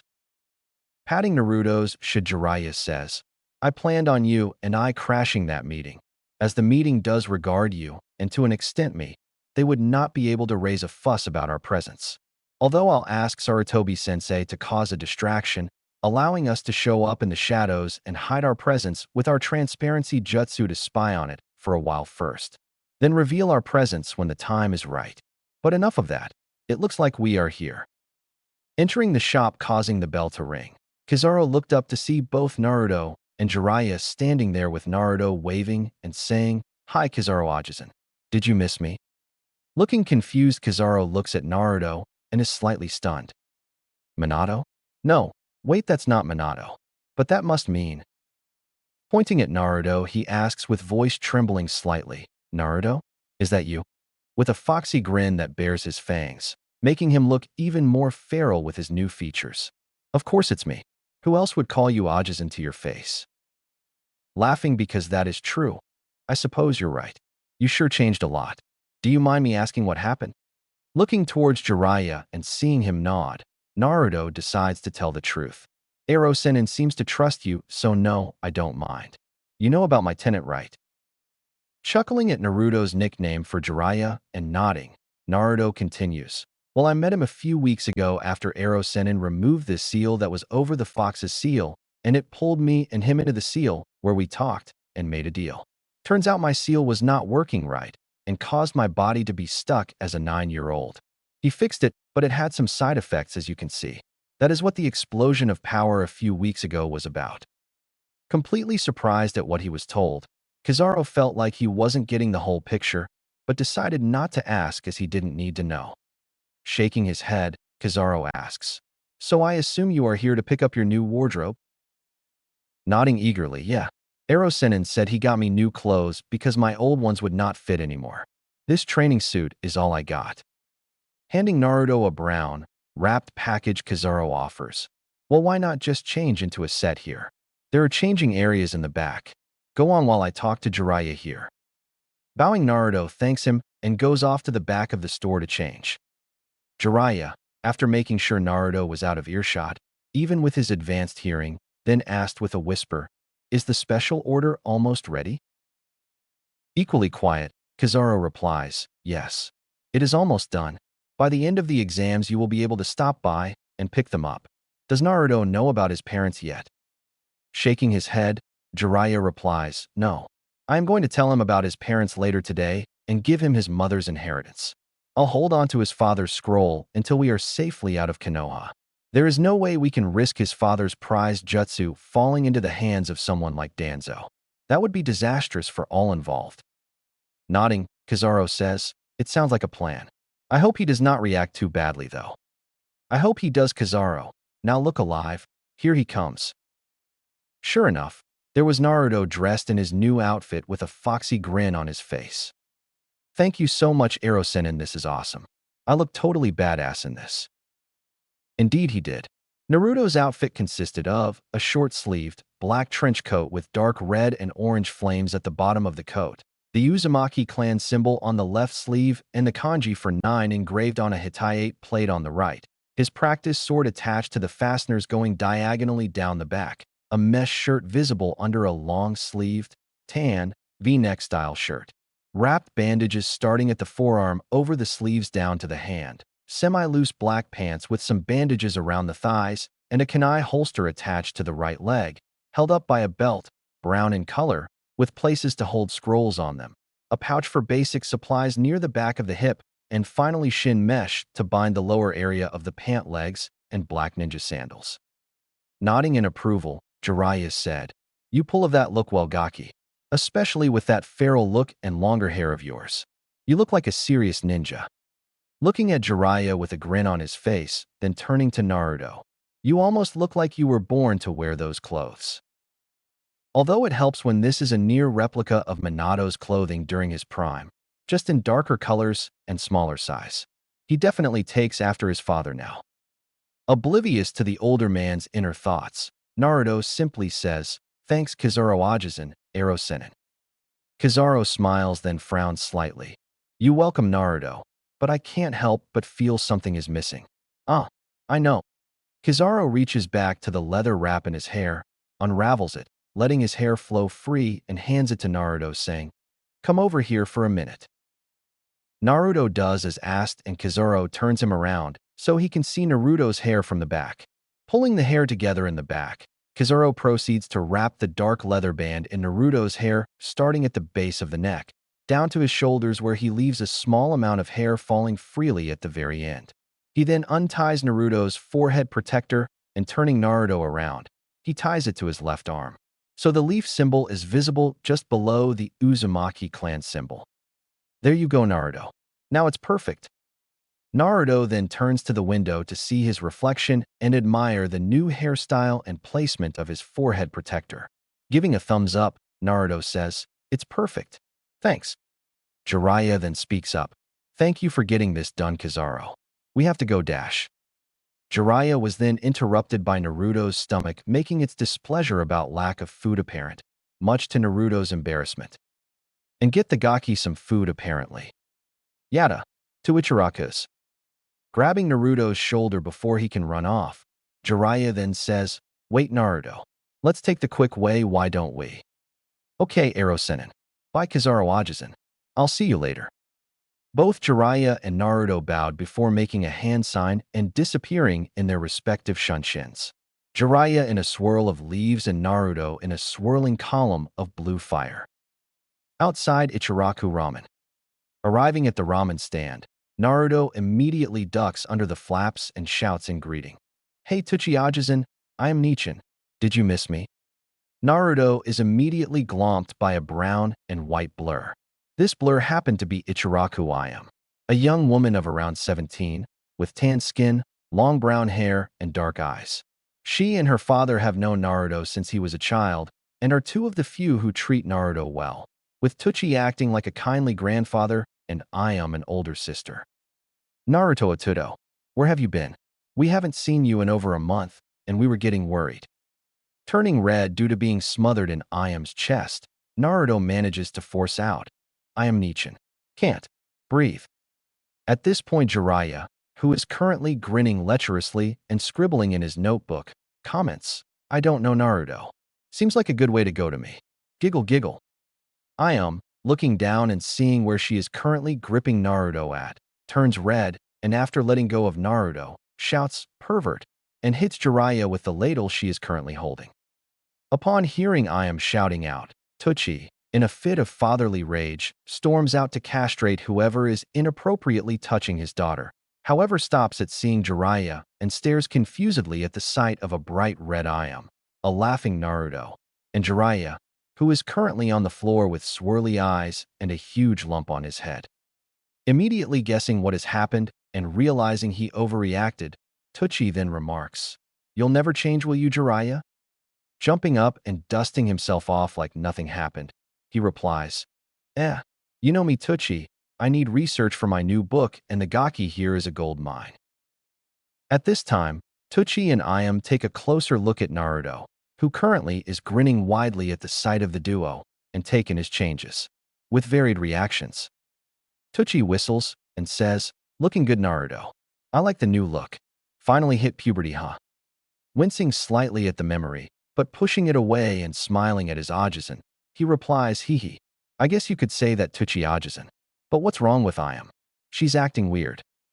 Said girl was staring at Naruto with a glazed look on her face, flushed cheeks, and a bit of blood dribbling down her nose.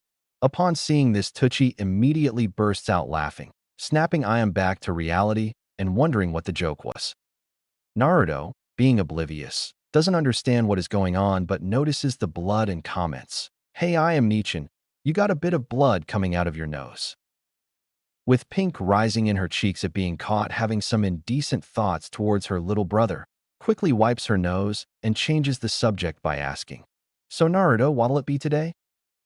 As if on cue, Naruto's stomach starts grumbling again, causing him to sheepishly rub the back of his head and say, I guess two of the usual I am Nichin. I'm pretty hungry. Writing it down on her notepad, she then says, All right then, 10 bowls of ramen, with 6 miso, 2 chicken and 2 beef, coming right up. What do you want, Jiraiya-sama? Jiraiya-sama? Are you okay?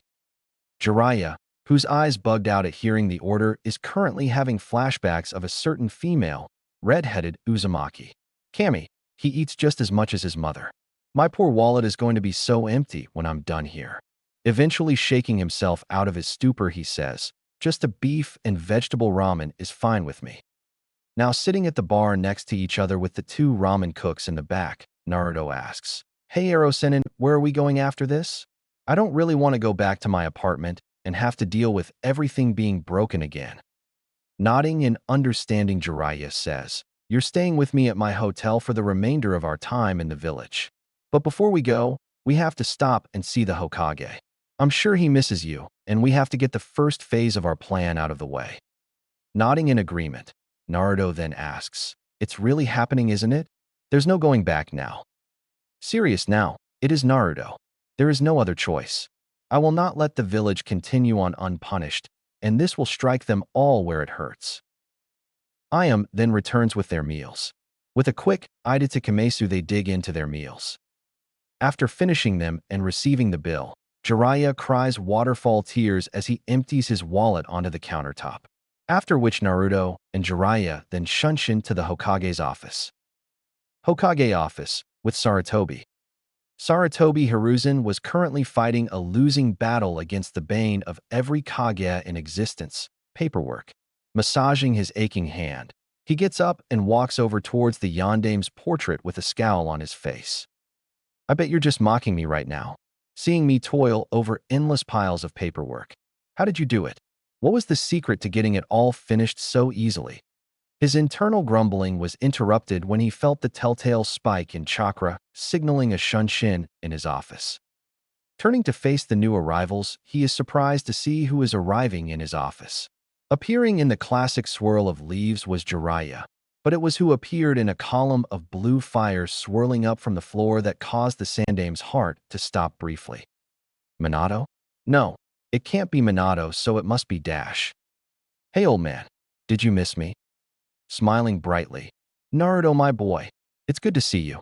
You being here must mean that the training was successful, correct? Come sit down. Sarutobi sits at his desk, and after activating the privacy seals in his office, he motions for them to begin. Hell yeah, it did. Jiraiya-sensei and Kyuubi-sensei taught me a lot. I learned so much thanks to those bunshins of mine. Smiling, Sarutobi asks Jiraiya, And how would you rate young Naruto now? How strong is he really? Taking a contemplative look, Jiraiya then says, As of now, he's got the finals in the back. As for his skills, his taijutsu is easily low-mid jonin. His ninjutsu is easily jonin, by utilizing his 2 elemental affinities to full effect, as well as the Kage Bunshin jutsus. I'd definitely say jonin. Jinjutsu is nil if he can't use the Kitsune illusions. If he can, I'd say he is low-mid chunin there. He has a lot of latent talent in Kenjutsu, being an Uzumaki, so there is a ton of potential there. I'd probably rate it at low jonin, though it will get higher if he gets more practice in. Ceiling, in high jonin in theory, having read several advanced books on Fuinjutsu. However, due to the amount of time it took to correct his handwriting dash. Oi, my handwriting was not that bad. Shudagaki, it was atrocious. But we fixed it. Anyway, if we had more time he could get his practical Fuinjutsu up to his theory, but as of this moment he's around low jonin. He's already Chunin. Heck, I would rate him a Tokabetsu, special, jonin with a specialization in sealing. Kyuubi and I really outdid ourselves here. I never expected that using the bunshins would allow him to get this far. Beaming in pride at the praise he's given, Naruto feels the need to point out, Don't forget this is all because of your idea to use the Kage bunshins to shorten the time and get more stuff done. That was awesome. Nodding in agreement, Sarutobi says, Young Naruto-kun is right, Jiraiya-kun. I was really clever. I certainly look forward to Naruto's performance in the exams. Sorry about earlier when I first saw you. My eyes were playing tricks on me, and I thought I saw someone else. Hehe, you must be getting old, Ajisen. Now you're seeing things. Who else would it be? While Naruto was speaking, Sarutobi sent a questioning look towards Jiraiya, then flicking his eyes towards Naruto and back. He indicates, does he know? Shaking his head, Jiraiya mouths, "Tonight," and Sarutobi nods. All of this happened in the span of a few seconds, and Naruto was oblivious to the silent exchange. Sighing, the Sandaime asks, "Do you want to get the plan started?" "Yeah, time to fill out the apprenticeship forms and get the stamp of approval." Standing up and moving to the middle of the room, the Hokage snaps, "Uzumaki Naruto, front and center." Jumping up and into said position. "Do hereby accept the full-time apprenticeship of Jiraiya of the Sannin, Toad Sage of MT Miyaboku.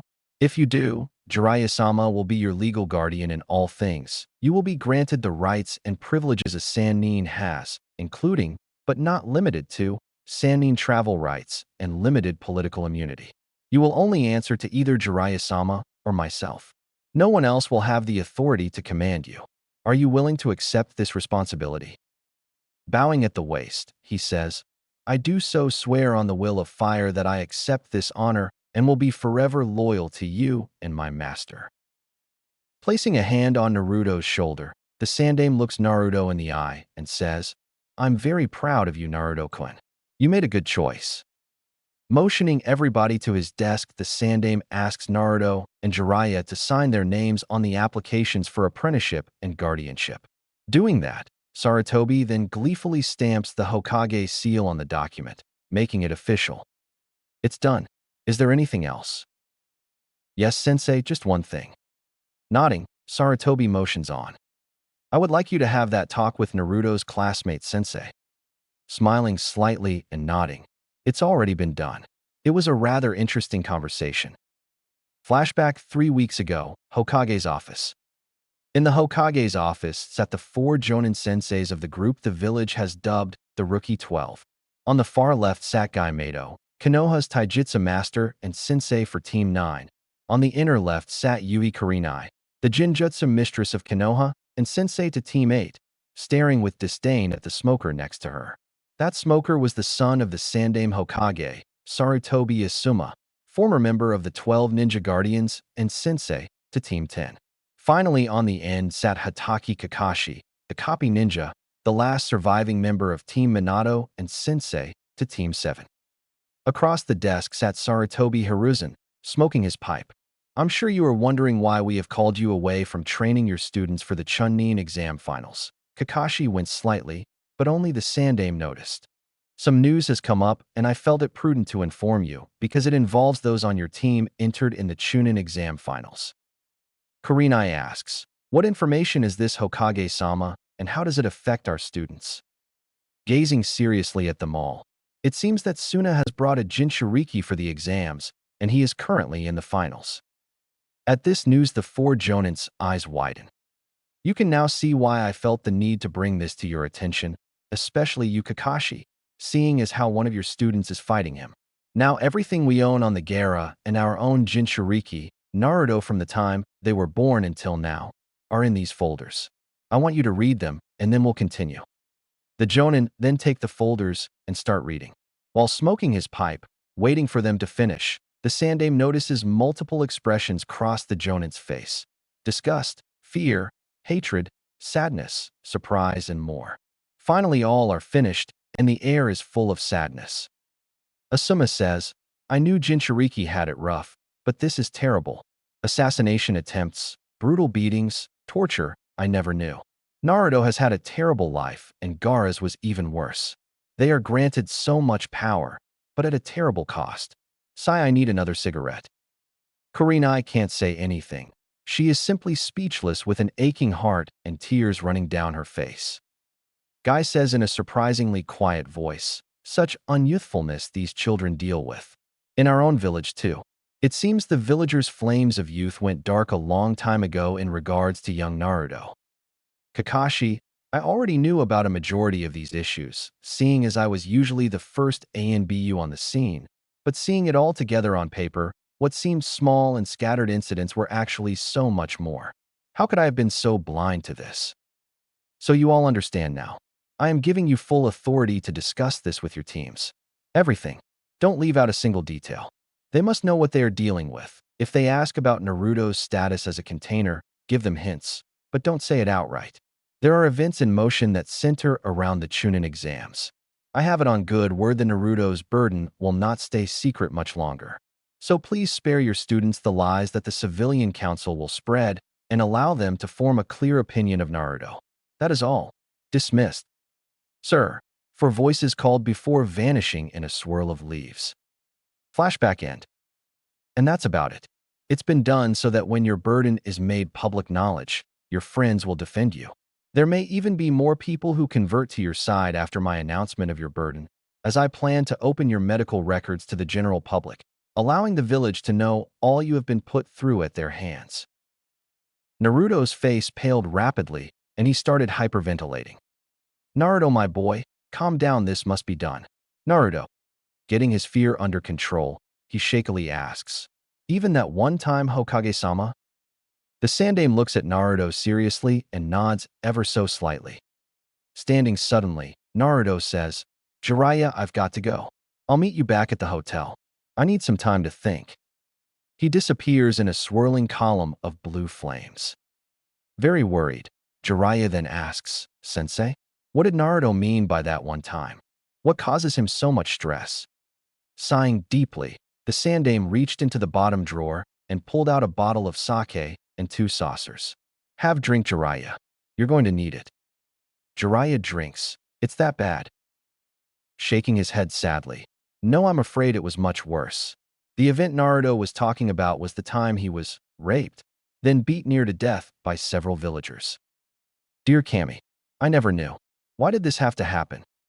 With a sick feeling in his stomach and hands shaking in rage, he throws the saucer aside and takes a swig from the bottle. What happened? Rape scene start. He was 9 at the time. They cornered him in an alley and knocked him out. When he came to, he was strapped to a coffee table. Naked. He was begging to be set free, saying he had been a good boy, but then she comes in. She starts saying how she is going to make the demon feel good. She won't enjoy it, but she wants power. She thought any demon offspring would be the birth of a new Kekkai Genkai. After going for a couple hours, Naruto was spent, and the woman felt she had received enough of the demon's seed for a child. So she then proceeded to make sure nobody else could do what she had done with him again and stabbed him in the scrotum, severing the nerves and tubing there. From there, he was tortured for several hours, until the bitch had enough and tossed him out into a back alley. All the while he was drugged to stay awake, so he could feel everything. Taking a deep breath and swig from the bottle, the Sandaime continued. It was a few hours before the villagers found him. Still under the effects of the drugs, they proceeded to have some fun and left him with half his bones broken and bleeding to death. When the ENBU found him later, he was covered in urine and blood. When he was brought to the hospital, the full extent of the damage was revealed.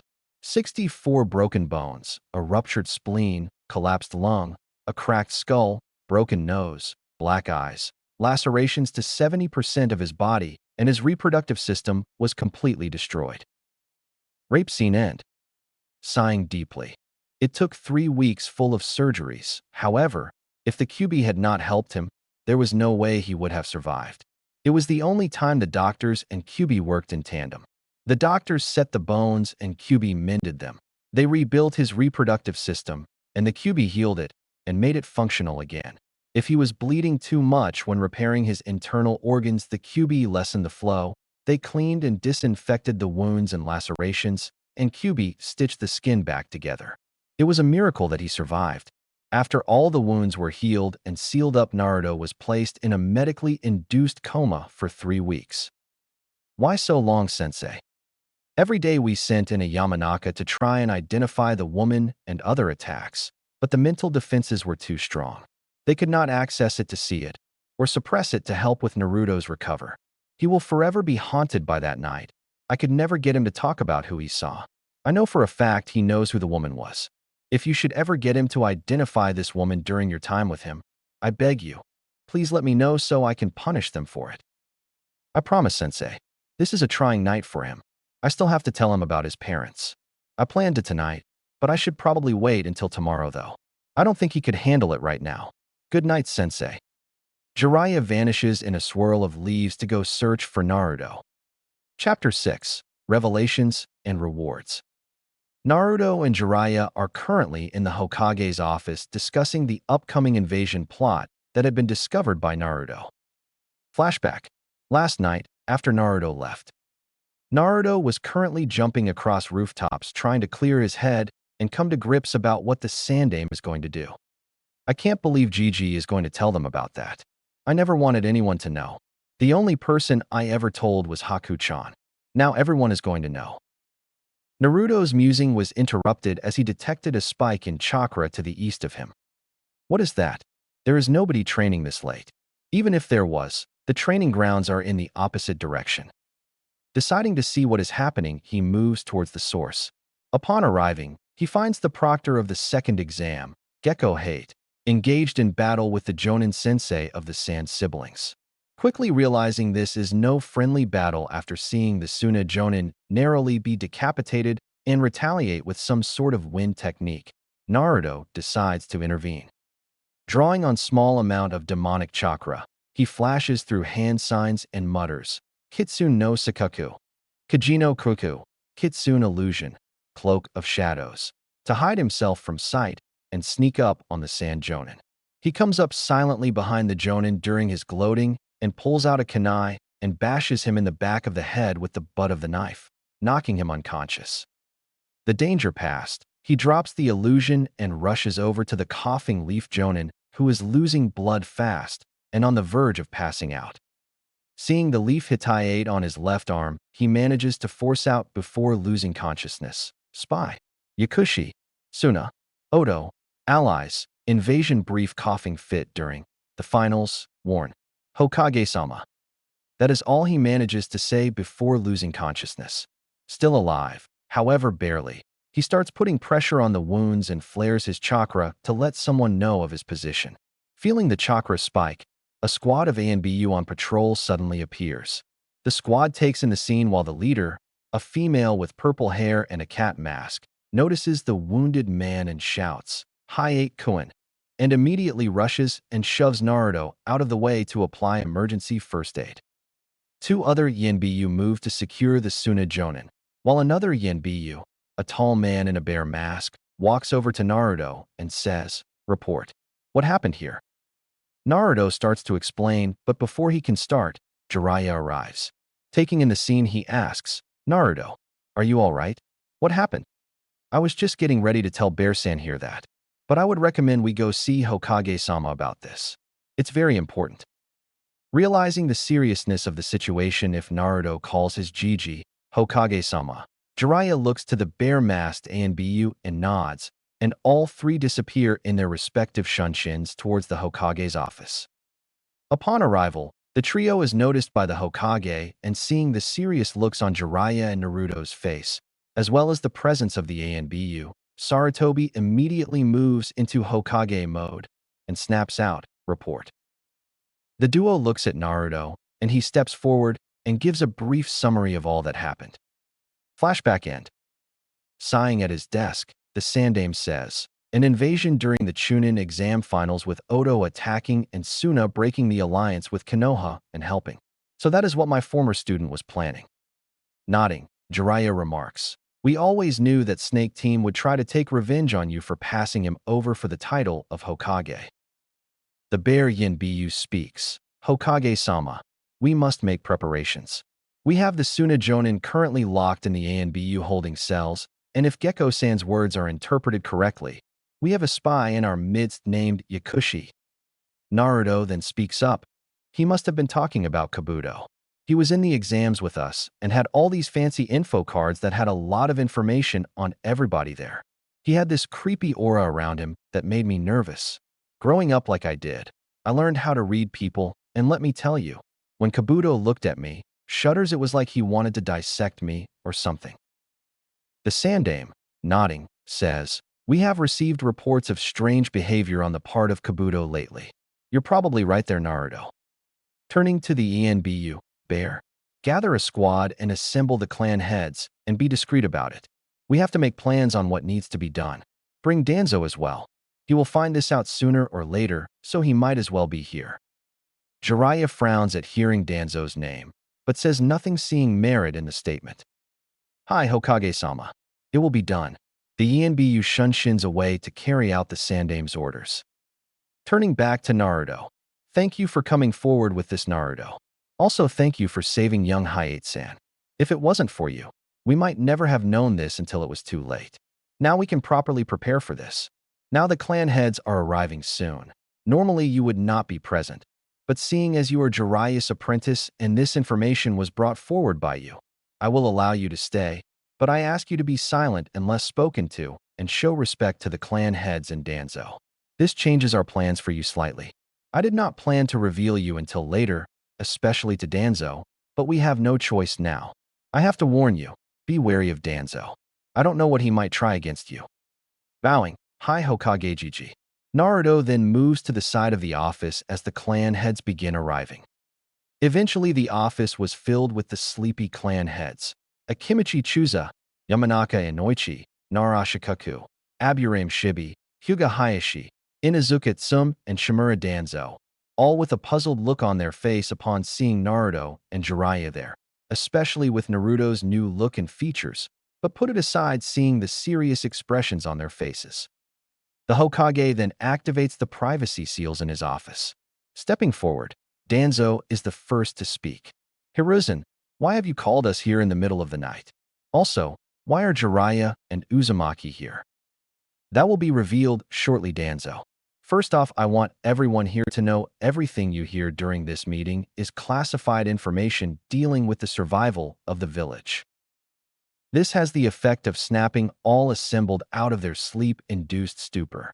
Seeing them all paying attention, the Hokage decides to begin. Approximately 45 minutes ago, Naruto-kun left my office after a short discussion between him, Jiraiya, and myself regarding the results of his training. While traveling through the village, he feels a chakra spike and deciding to investigate, comes upon a battle between Gekko Hade and the Suna Jonin, Baki. After interfering and consequently saving Hayate-san's life, he found out about an invasion by Suna and Odo, led by Orochimaru, that is going to occur during the finals of the Chunin exams. Everyone's eyes widen at this news and Hayashi asks, I can see why you called us Hokage-sama, but why not assemble the full council to inform them? Acknowledging the question, Hayate-san's information ousted a spy, one Yakushi Kabuto. I am certain that he is gaining information through the civilian council. I am just not sure how yet. That is why I asked you all use discretion when leaving for here tonight. Shikaka speaks, troublesome. So I assume we are here to come up with a plan of action. Yes, this meeting is a war council, as we will soon dash. An ANBU then shins into the office and freezes upon seeing it fully occupied, but shakes it off and says, Hokage-sama, urgent information in a missive intercepted for Baki from Suna regarding a betrayal and invasion of the village. Report. Hi. As you know, we are holding Baki in the ANBU headquarters and intercepting any and all messages between Suna and their village's representatives here. Apparently, the Kazekage has been killed by Orochimaru. A Jinnin team discovered the Kazekage's corpse along with his bodyguards. Their faces were missing, and it was discovered they were killed by a potent snake venom. Everyone is blown away at this. The Sandame says, this changes everything. Thank you, Sparrow. You are dismissed.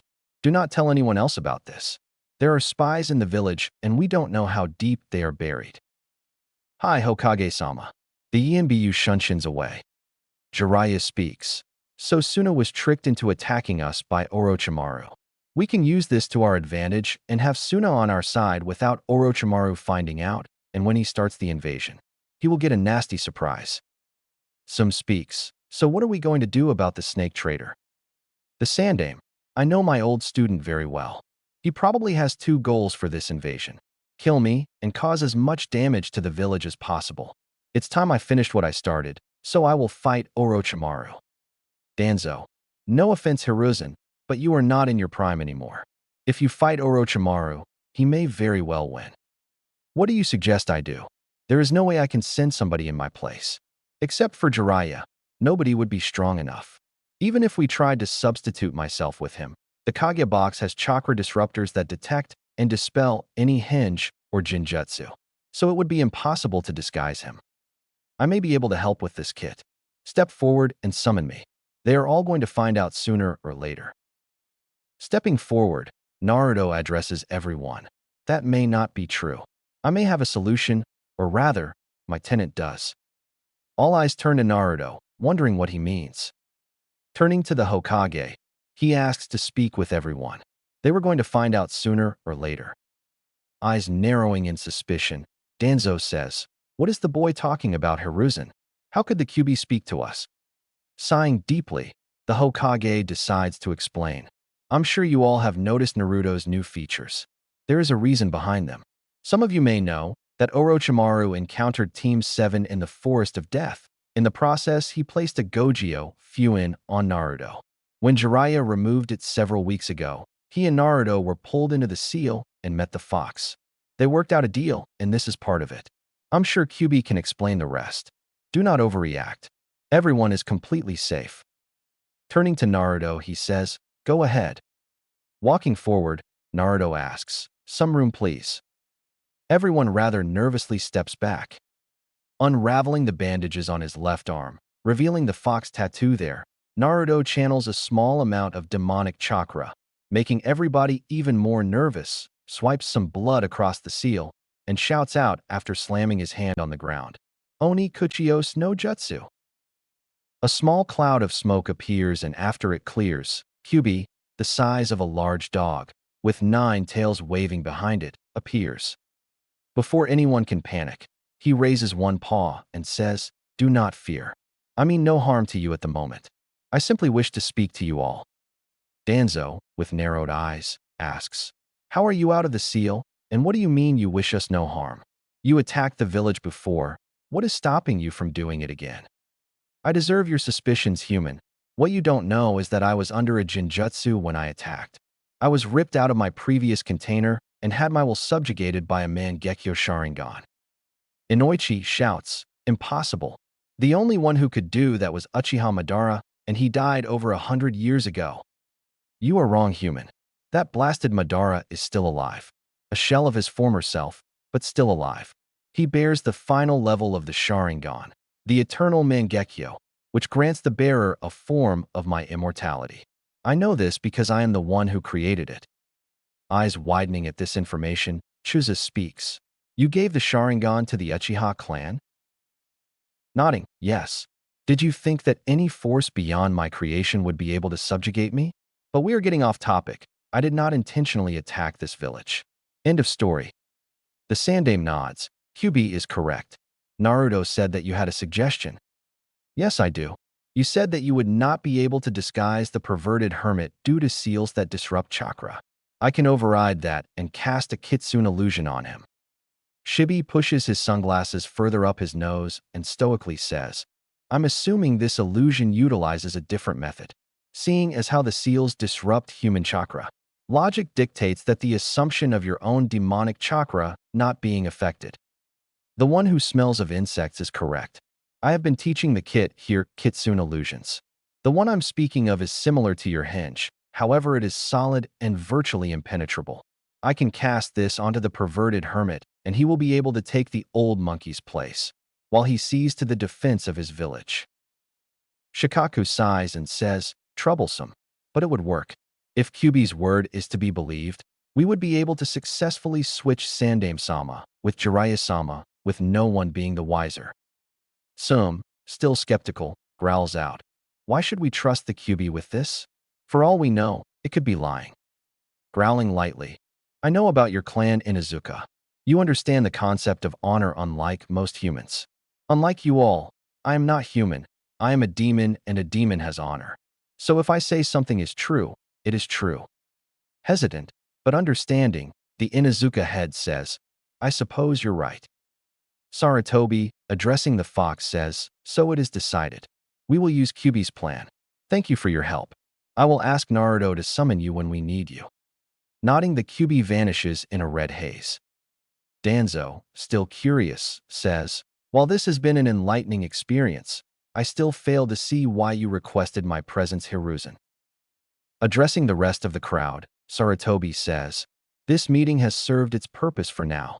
If I keep you any longer, your families may notice you are missing. All except Danzo and Jiraiya are dismissed. I want our Jonin commander, Shikaku, to draw up defense plans and have it on my desk by tomorrow." All the clan heads say, "Hi, Hokage-sama," and disappear in a shunshin. Jiraiya says, "Naruto, meet me back at the hotel. There is something I need to talk to you about after I am done here." "Okay, Jiraiya-sensei." And he disappears in a swirling column of blue fire. Turning to Danzo with a hard face. "Now that we are alone, I'm going to speak plainly here, Danzo. I want your route A and B. Eyes narrowing, Danzo replies, "You know Yondaime-sama ordered it disbanded. I know nothing of root anymore." I said, "Speak plainly, Danzo. I know you did not disband your root organization after the Yondaime ordered it. Do not try to deny it. I've known for years." Eyes widening slightly, but nodding, "Very well. I see there is no point in denying it. But why now?" "I allowed it because I know, despite your questionable and sometimes despicable methods, you have the best interests of the village at heart. I knew you could take care of things from the shadows, while I was the public figure. You would take the jobs that no one else would and leave no trace.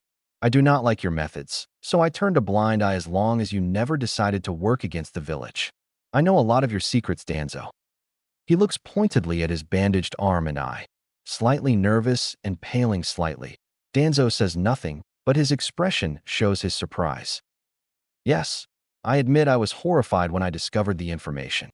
Collaborating with Orochimaru to desecrate the grave of our sensei, Hashirama, for his DNA, steal Uchiha Shirsue's eye, and the eyes of other Uchiha the night of the massacre, I was sorely tempted to end your life, then and there.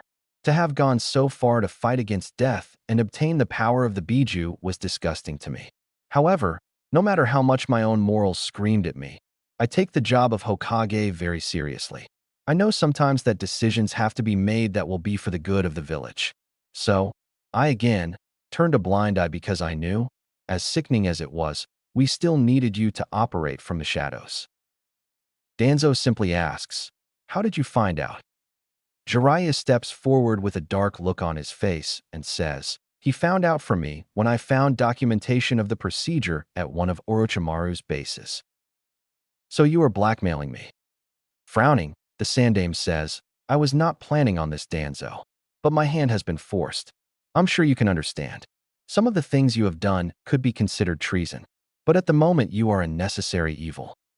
Nodding, Danzo says, "There is nothing I would not do for the good of the village. I'm glad you still recognize that despite your peace-loving ways, our methods may be different, but we do have a common goal, the continued protection and prosperity of Konoha. What is it you need me to do?"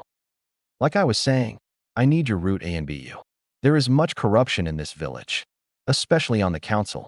They are blinded by greed and power. I have no doubt they would sell out this village and anyone in it just to fill their pockets with money. For now, there is not much I can do. I have plans in motion, though, that will slowly turn the balance of power back in favor of the Hokage position. Using their power, they have committed numerous crimes and covered it all up, all while weakening the village as a whole.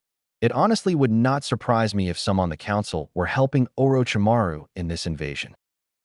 Nodding in agreement, Danzo says, "I am aware of this. They have several people in government positions in their pocket, ready to do their bidding. However, there is much happening you may not know. I've been compiling proof of their crimes for quite some time to use as blackmail. Perhaps it's time to use it. I want to try my plan first, but if it does not work, I will use your proof. I want to change the village as a whole and remove its corruption, not simply replace one corrupt leader with another. Your plan might cause that." "What is your plan exactly?" "I cannot tell you that. I may need you, but I don't necessarily trust you not to try and subvert my movements. I will tell you it involves Jiraiya and Naruto and certain secrets that will soon be made public." "Very well. However, that surely is not all you need my route for. What else is there?" "You are correct. I am sure the council has taken advantage of the amount of paperwork I've had to do over the years to slip a few decrees through that benefits them in some way. I want at least 6 of your route to go over every decree or law made since Minato died, and I resumed my title as Hokage. I want to find out how much has slipped through the cracks." Jiraiya speaks, "That is a wise idea, Sensei. There is no telling how much they have tried to take advantage of you over the years." Nodding, Danzo says, "Indeed. You have gone soft in your old age, Hiruzen. It would not surprise me. What do you want me to do about the invasion?" I want you to covertly reinforce the village's defenses. I want at least 2 root in every department regarding the village's security to report any leaks to you and fix them. I also want several root and my trusted ANBU to search out any and all spies in the village. I want them all found. Either get them to turn on their employers and work for us, or quietly eliminate them. I want no evidence found linking their disappearance to the village.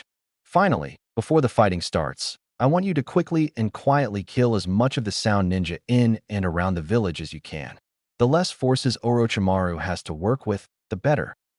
Very well, Hiruzen, it will be done. Is there anything else you require? Shaking his head, no, my old friend. That is all. You are dismissed. Bowing slightly, very well. I will begin my tasks immediately.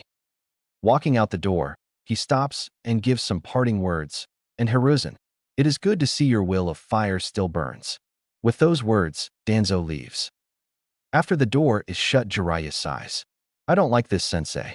You are giving Danzo too much power. It may turn around and backfire on you.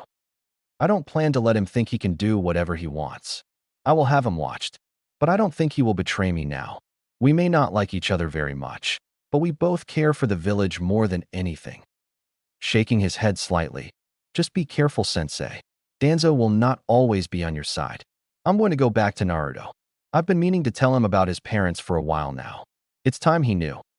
With that, Jiraiya vanished in a swirl of leaves. With Naruto. Naruto was reading a scroll on ceiling while waiting for Jiraiya to show up, but he was having trouble concentrating. What troubles you, kid? I can feel your inner turmoil. I'm worried about Gigi. Do you think this plan of yours will work? Will we be able to survive this invasion? Don't worry, kid. The monkey may be old, but he is still Hokage. He will ensure the village will survive this. Yeah, you're right. I wonder what it is that Ero Sennin wanted to talk to me about. It sounded pretty important. Looks like you're about to find out. He is here. Hey, Ero Sennin. Did the meeting go okay? Sitting down in front of Naruto, Jiraiya sighed and said, as well as it could go. I really hate politics sometimes, though.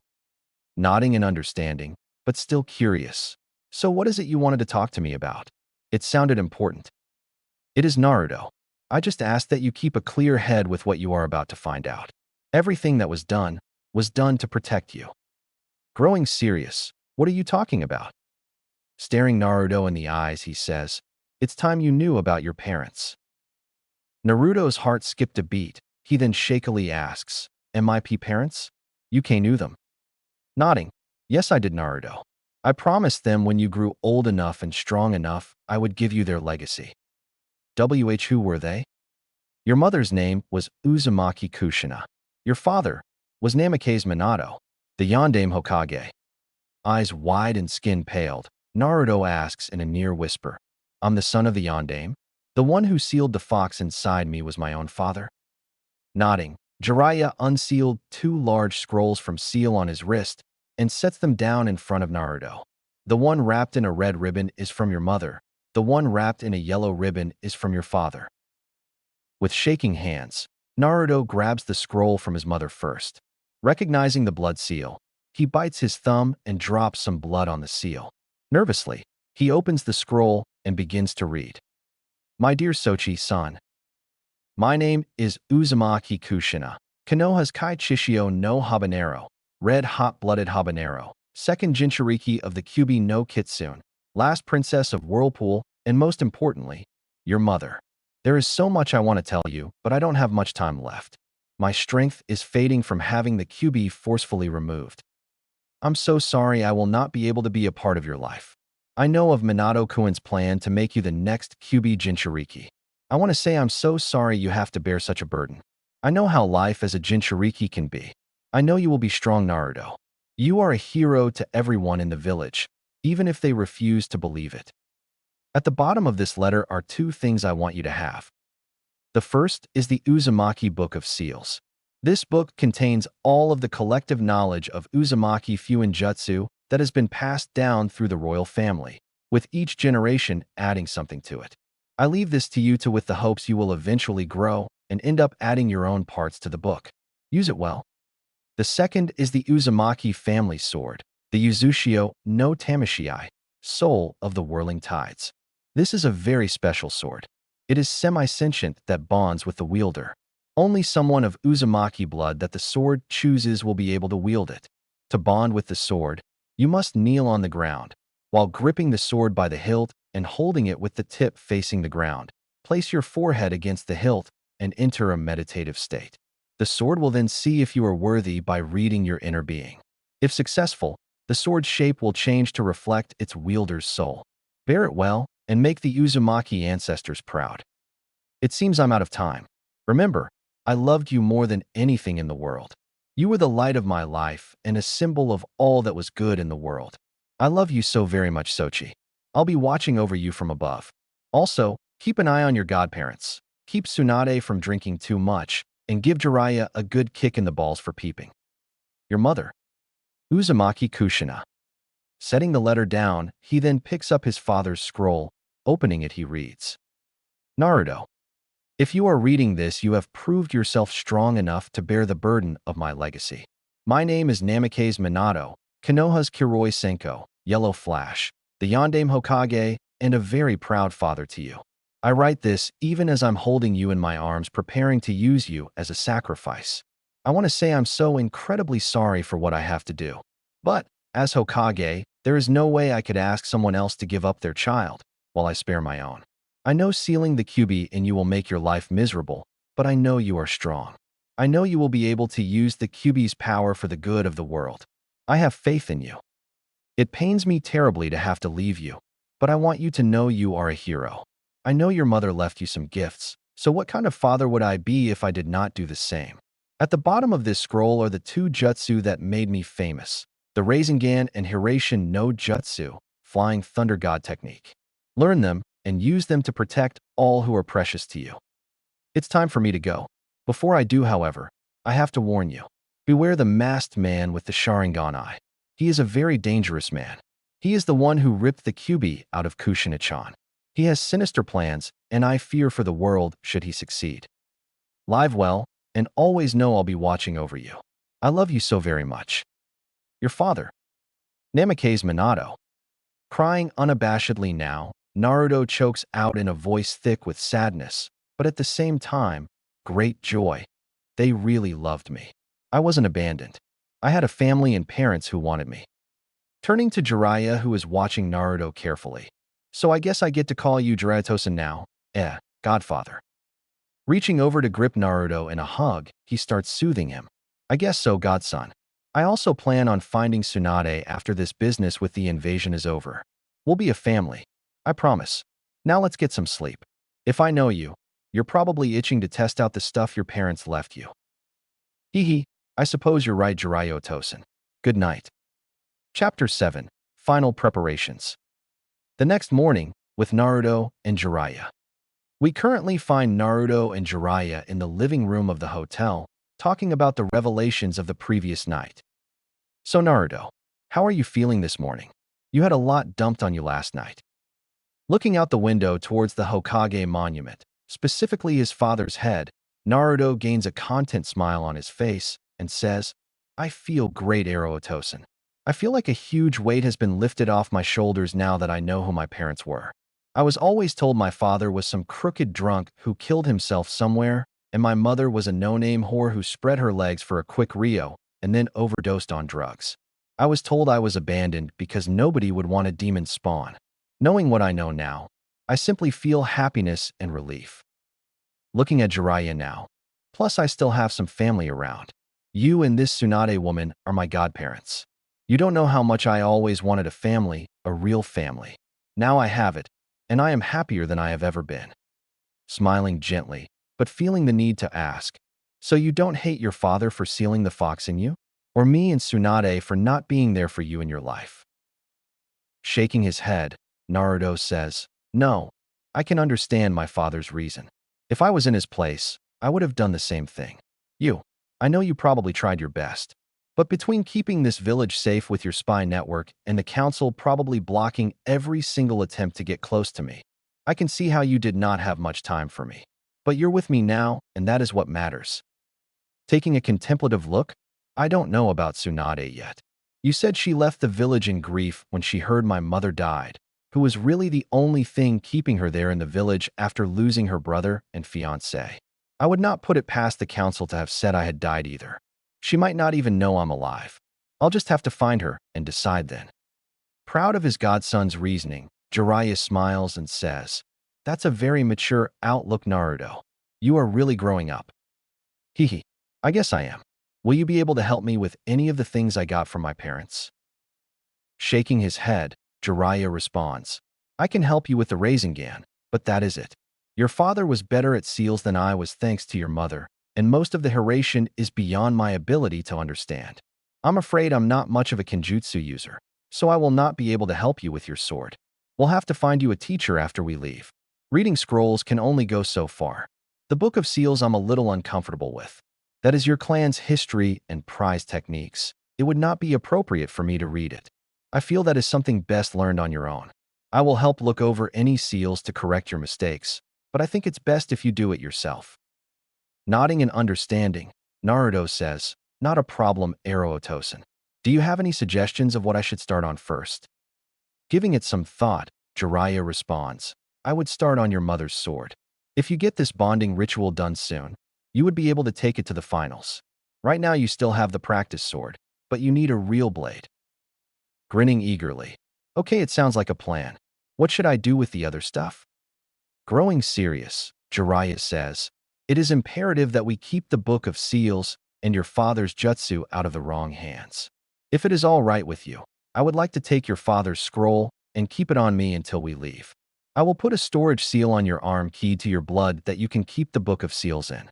Let's take care of it now while we have some time, and then you can go work on your sword." Naruto nods and goes and grabs the scrolls.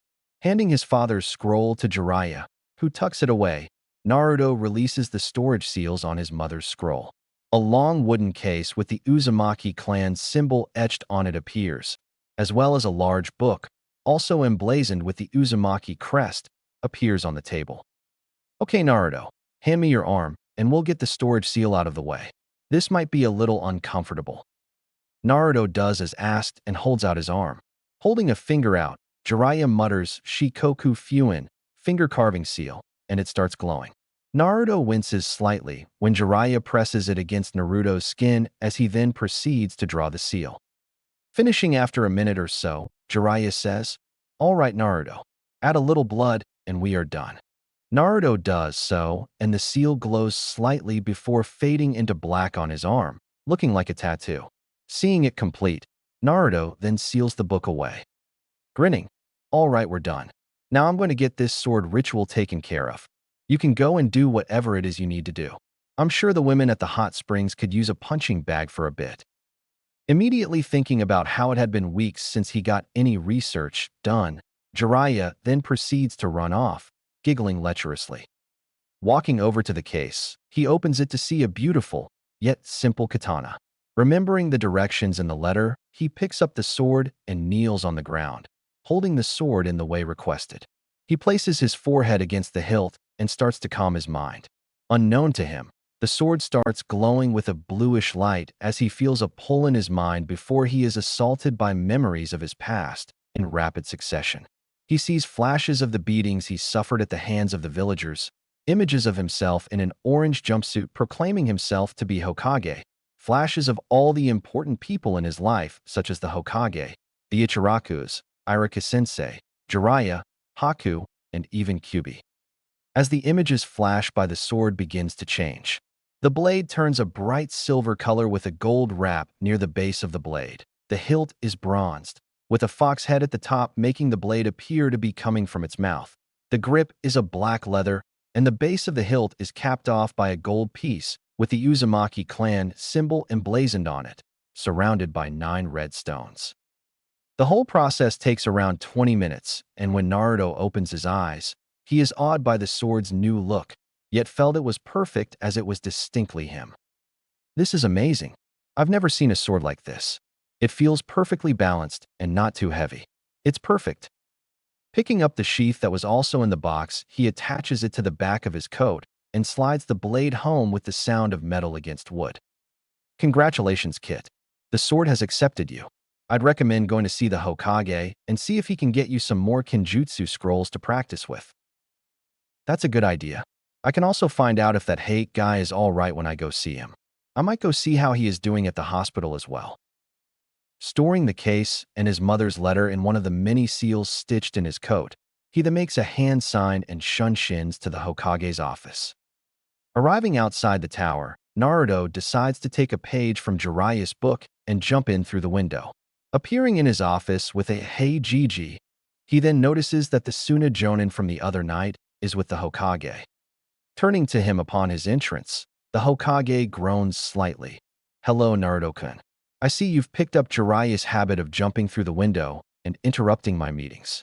I hope you aren't planning on picking up on his favorite pastimes as well." Shaking his head rapidly, he says, "No way. I'm not going to go peek on girls. I'm not a pervert." The Suna Jonin decides to speak up. "Hokage-sama, may I ask who this is and why he's interrupting our meeting?" Turning to him, the Sandame says, "Ah yes. Introductions. Naruto-kun, this is Baki, the representative we have for Suna. Baki-san, this is Uzumaki Naruto. He's the one who interrupted your battle with hate last night." Bowing to each other slightly, the now identified Baki remarks, "So you're the kid that knocked me out? It takes a lot to sneak up on a Jonin undetected. Your stealth skills must be remarkable." Rubbing his head sheepishly, Naruto says, "I guess so. Nah, there are no hard feelings from last night, right? I was only trying to do my job and help Hayate-san." Shaking his head in negative, Baki replies, "No, there isn't. In fact, I'm glad you did. With what the Sandame has told me happened shortly after my capture, it would have made allying with Konoha much more difficult if I had killed a Konoha Jonin." Looking serious, "So you're helping us now that you know Orochimaru killed your Kazekage?" Nodding, "That is correct. Most of Suna was not wanting to invade Konoha in the first place, but we had to follow the orders of Kazekage-sama. We had no idea it was really Orochimaru in disguise. But now that the truth was revealed, when the time for the invasion starts, Suna will fight with Konoha. This deception will not be tolerated." Smirking now, Naruto says in a smug voice, "There is no way old Snakeface is slithering his way out of this one. I just hope I can get a blow in, 'cause I still got to pay him for putting that seal on me." Startled, Baki asks, "Orochimaru gave you a cursed seal? How are you fighting its effects?" "Oh no, not that seal. My stupid teammate Sasuke team is the one that got that cursed hickey. I got a Gogyo Fuin placed over my seal." Naruto immediately realizes he might have said too much, and his suspicions were confirmed when he saw the Sandame wince slightly and Baki's eyes narrow. "Your seal? So you're a Jinchuriki?" Sighing, "I don't think you were supposed to know that, but yeah, I am. I hold the Kyuubi." Eyes widening, Baki starts thinking, "This boy holds the Kyuubi? That is the most powerful Biju in existence. Our own Jinchuriki would not hold a candle to him. I am starting to be glad that we don't have to fight Konoha. I'm beginning to think we would have lost." "I see." Naruto now turns to the Hokage, who has been watching their conversation. "Hey, Hokage Ajisen. I was wondering if you knew where I could get some more Kenjutsu scrolls. I've gone through all the ones I found already. Also, is that hate guy all right now? I wanted to go see him." The Sandame, thinking back on a conversation he held at the hospital, decides to kill two birds with one stone. Flashback. Last night after the meeting. Walking into the hospital room, he is not surprised to see the purple-haired Anbu, now unmasked, sitting next to Hayate's hospital bed as he sleeps. The Hokage greets her. "Hello, Yugao-san. I trust Hayate-san is resting comfortably now."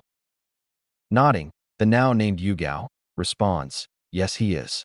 His wounds were serious, but they were able to stabilize him last night. I came so close to losing him, Hokage-sama. I don't know what I would have done if I did." Sitting next to her with a hand on her shoulder, the Hokage says, "You should not think about such things, Yugao. Hate is alive, and that is what matters." Nodding, "Hi, Hokage-sama, you're right. I was wondering, who was the boy who saved him last night? In my rush, I forgot to catch his name. I would like to thank him." "That was young Uzumaki Naruto. He has changed a lot in a short time, so I'm not surprised you didn't recognize him." Surprised, that was Naruto? You aren't kidding about how much he has changed. I didn't recognize him without that ridiculous jumpsuit he always wore. chuckling lightly. Yes, Naruto has decided to take his ninja life more seriously now. Turning to look at her with a twinkle in his eye. I heard he is now becoming an aspiring Kenjutsu user, but he does not have a teacher to help him right now, so he has just been practicing from some scrolls. Looking at the Hokage with a sly smile. That wasn't very subtle, Hokage-sama, but I would be happy to give him some pointers before the finals. Next time you see him, send him my way, and I'll see if I can help. Flashback end. I can actually do you one better, Naruto-kun. You see, Hayate's fiancé is a Kenjutsu user and has expressed interest in showing you a few things before the finals as repayment for saving Hate. Are you interested? Smiling, Naruto says, that would be great. I got to learn how to use my new sword anyway. Where can I find her? Smiling in a grandfatherly way, Sarutobi says, she is probably at the hospital spending time with Hate. He hates hospitals almost as much as you do and has to require a guard to make sure he doesn't sneak out the window. Much like you're prone to do. I'm sure she is free right now. All right, Gigi. Thanks for the help. Turning to Baki. It was nice meeting you as well, Baki-san. Bowing slightly, Baki responds. Likewise, Uzumaki-san. Naruto then vanishes in a swirling column of blue fire. Arriving at the hospital, Naruto uses a quick hinge to transform into a nondescript ANBU officer so as to avoid trouble and enters the hospital. Upon entering, he walks up to the receptionist and asks, where is Gecko Hayate's room? Looking up, the nurse notices the ENBU and says, Ambu-san, Gecko-san is in room 405. Nodding in thanks, Naruto walks off. Arriving outside the door, Naruto drops the hinge and knocks. Hearing an enter, he walks in and sees Hate and a woman he assumes to be Yugao in the room. Bowing in greeting, Naruto says, hello, Hayate-san. Are you recovering well? Coughing slightly but nodding, Hate says, hello, Uzumaki-san. I hear it was you that saved me last night. I'd shake your hand, but I'm rather securely bound to the bed right now. Yugao then interjects with, it's your own fault, Hayate-kun. If you did not keep trying to escape, you would not be strapped to the bed. A frustrated look on his face, Hate says, come on, Yugao-chan. You know how much I hate hospitals. Yes, I know, but you are still stuck here, so deal with it. Turning to Naruto, Yugao asks, I assume Hokage-sama asked you to find me, correct? Nodding, Naruto responds, that is correct, Yugao-san. He said you might be interested in giving me some Kenjutsu pointers. Smiling slightly, that's right. It's the least I can do to repay you for saving my fiancé's life. Why don't you give me an hour and then meet me at Training Ground 17? I'll give you some pointers for the finals. Bowing again. Thank you for the opportunity, Yugao-sensei. I'll see you soon then. Ja-ni. Naruto vanishes with a shunshin towards the nearest hot spring to find Jiraiya and inform him what he is planning for the next few days. 45 minutes later. After searching all the public hot springs with no luck, Naruto is starting to get confused. I've checked all of the hot springs. Where is that pervert? I've got to meet Yugao-sensei soon. I know he said he was going to go peeping, but I checked all the bathhouses except. Palming his face, Naruto groans. Surely he did not go to that bathhouse. Not even he is stupid enough to try and peek there. Deciding to check anyway, he arrives shortly after at the Kunoichi only hot springs, and sure enough, he hears the telltale scribbling and perverted giggle. Knowing the consequences of being a male getting caught there, he creeps towards his godfather and tries to get his attention. Naruto nears the tree his godfather is in and whispers, Ero-senin. Ero-senin, get over here, I have to tell you something. His godfather decides to ignore him and makes a shooing motion with his hand. Ero-senin, I'm warning you. Get out of there, I need to talk to you. Without taking his eyes away, Jiraiya says, not now, Naruto. Can't you see I got some prime viewing material here? But this is the Kunoichi only hot springs. Do you want to get caught? Just go away, Gaki. I'm busy. Frustrated, he decides to teach Jiraiya a lesson, and with a vicious grin, Naruto says, I warned you, and disappears in another shunshin down into no man's land. In the bathing area, we currently find many of the most powerful Jonin and ANBU Kunoichi enjoying the hot springs when a swirling column of blue flames interrupted the peace.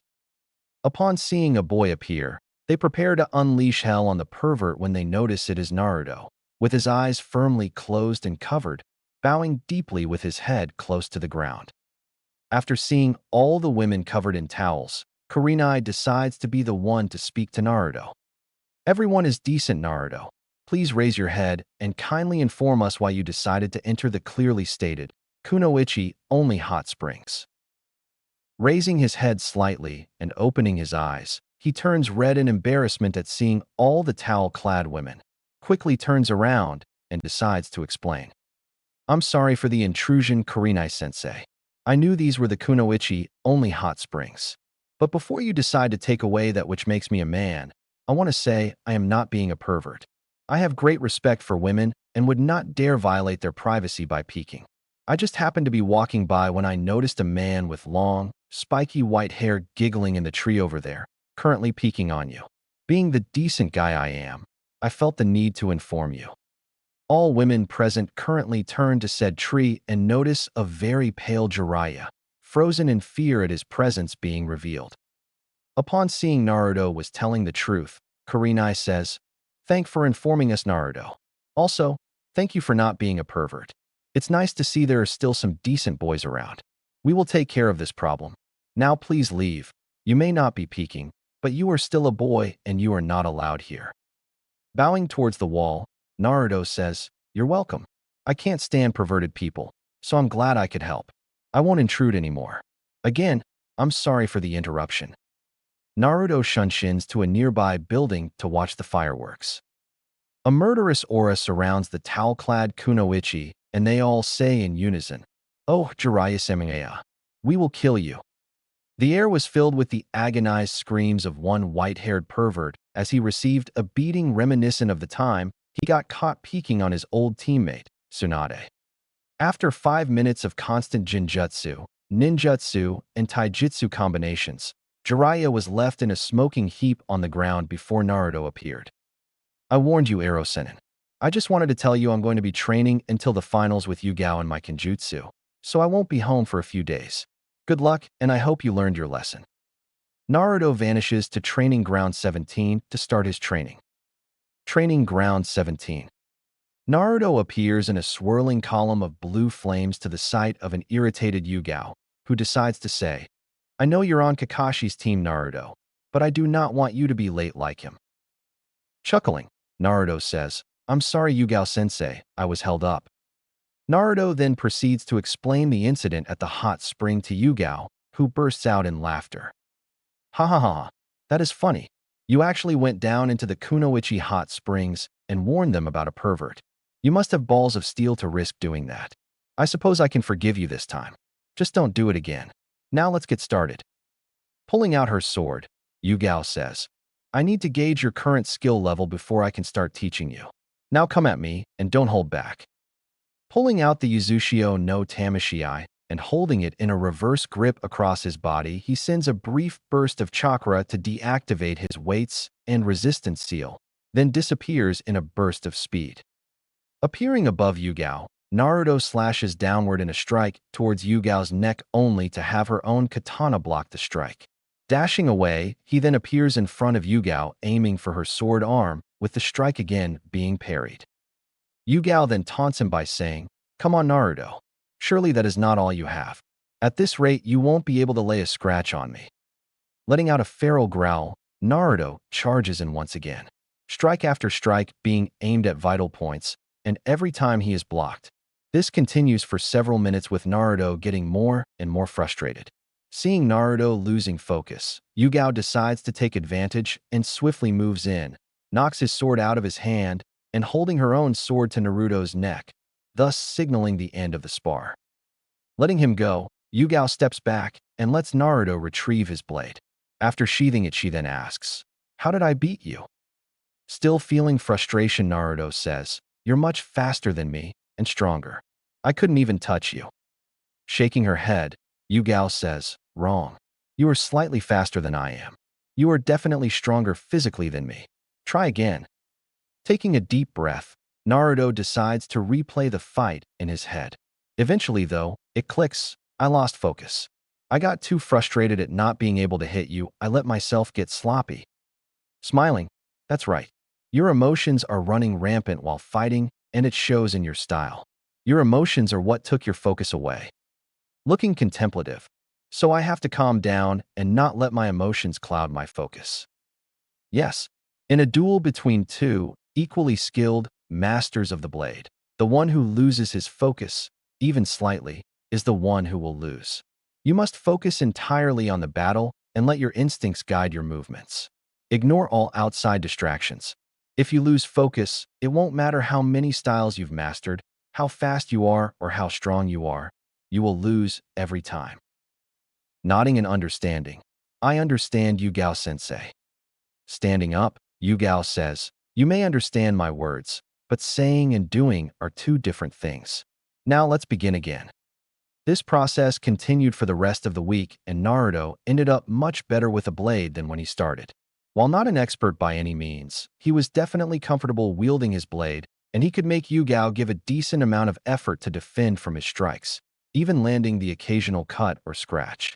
Leaving on the day before the start of the finals, Naruto began to make his final preparations for the exam and the upcoming invasion.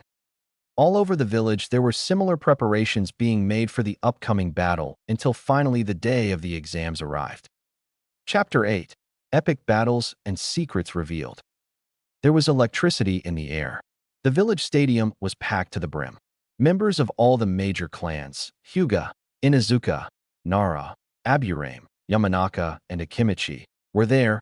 Many of the villagers, the ruling families made of various nobles, and the fire and wind daimyo, all were there to see the finals for the Chunin exams.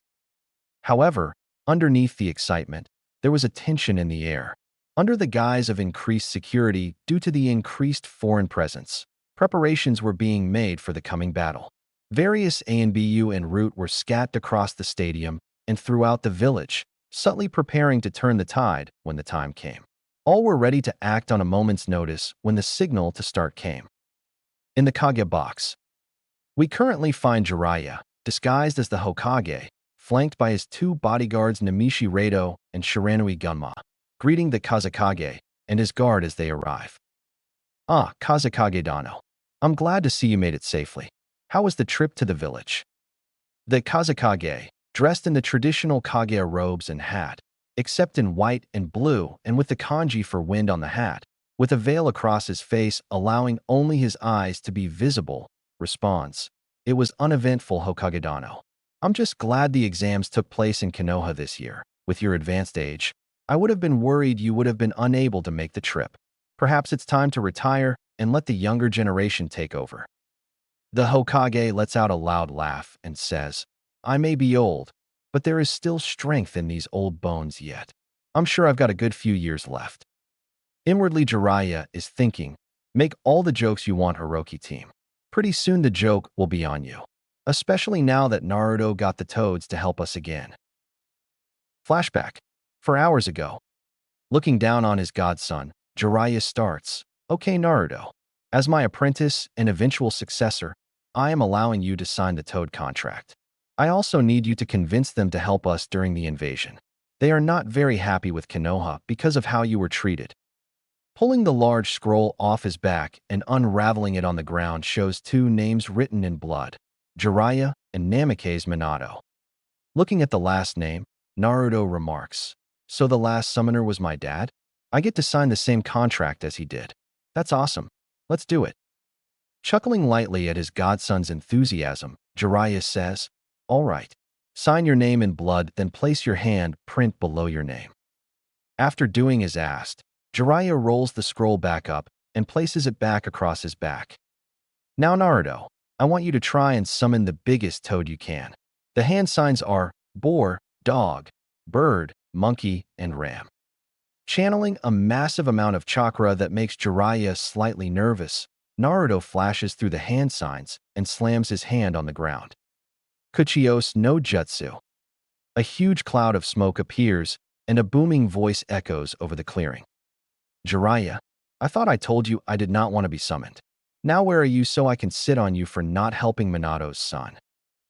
Oh no, not him. Why did I have to say the biggest toad he could?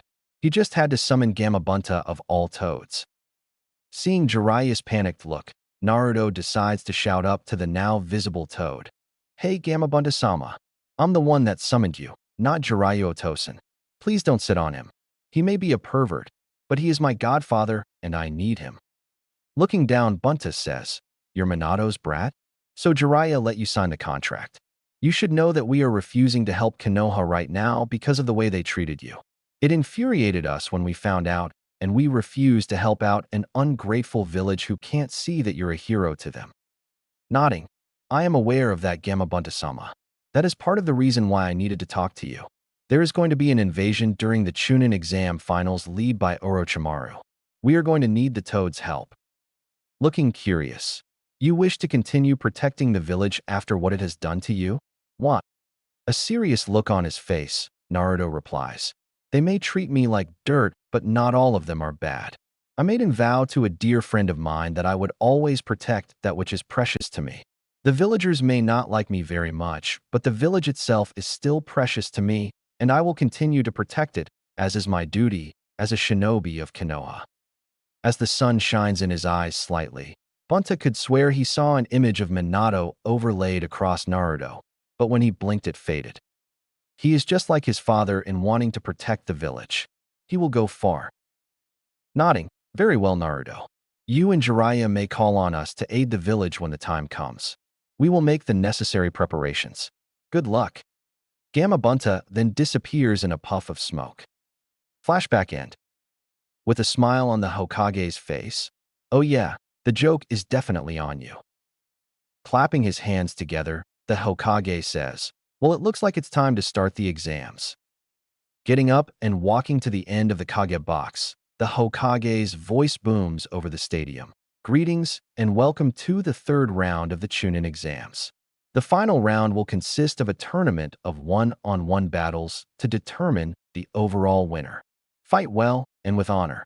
I officially declare the start of the final round. Cheers erupt around the stadium as the Hokage returns to his seat and looks down at the competitors on the arena floor. Good luck, Naruto. Down in the arena. Down with the contestants. Everyone was looking in confusion at who the blonde guy in the trench coat, wondering who he is. Finally, it is Kankuro who decides to ask. Hey blonde guy, who are you? Did you get lost somewhere? This is where the competitors are. Turning and giving him a smirk on his face, he replies in a mischievous voice. You're telling me none of you recognize me? I'm hurt. It's me, Naruto. What happened next was not unexpected, but still funny to watch. Everyone's face simultaneously went through the same expressions: confusion, surprise, and then disbelief. All except Gaara and Neji, of course, whose eyes only narrowed, and Sasuke, who appeared to be missing. Those in the stands who heard were doing the same thing. Pretty soon, a collective "what?" sounded out. With a sweat drop, Naruto watches his classmates' reactions and asks, Come on, guys. Surely I have not changed that much. It's Shikamaru who sighs and replies in a lazy voice, Troublesome blonde. What did you expect? When we last saw you, you were a loud guy who was shouting constantly about ramen and wearing a bright orange jumpsuit that screamed, Here I am. Come kill me. Now you have new clothes, a new look, and you're quiet. You can't really blame us. I bet he is much stronger too. Man, this is so troublesome. I just want to go and watch the clouds. I don't care about becoming a Chunin. It's only because of that loudmouth, troublesome blonde screaming at me and Chuji that I'm here. Kankuro then interjects with a smirk. You were a real midget with a stupid-looking face too.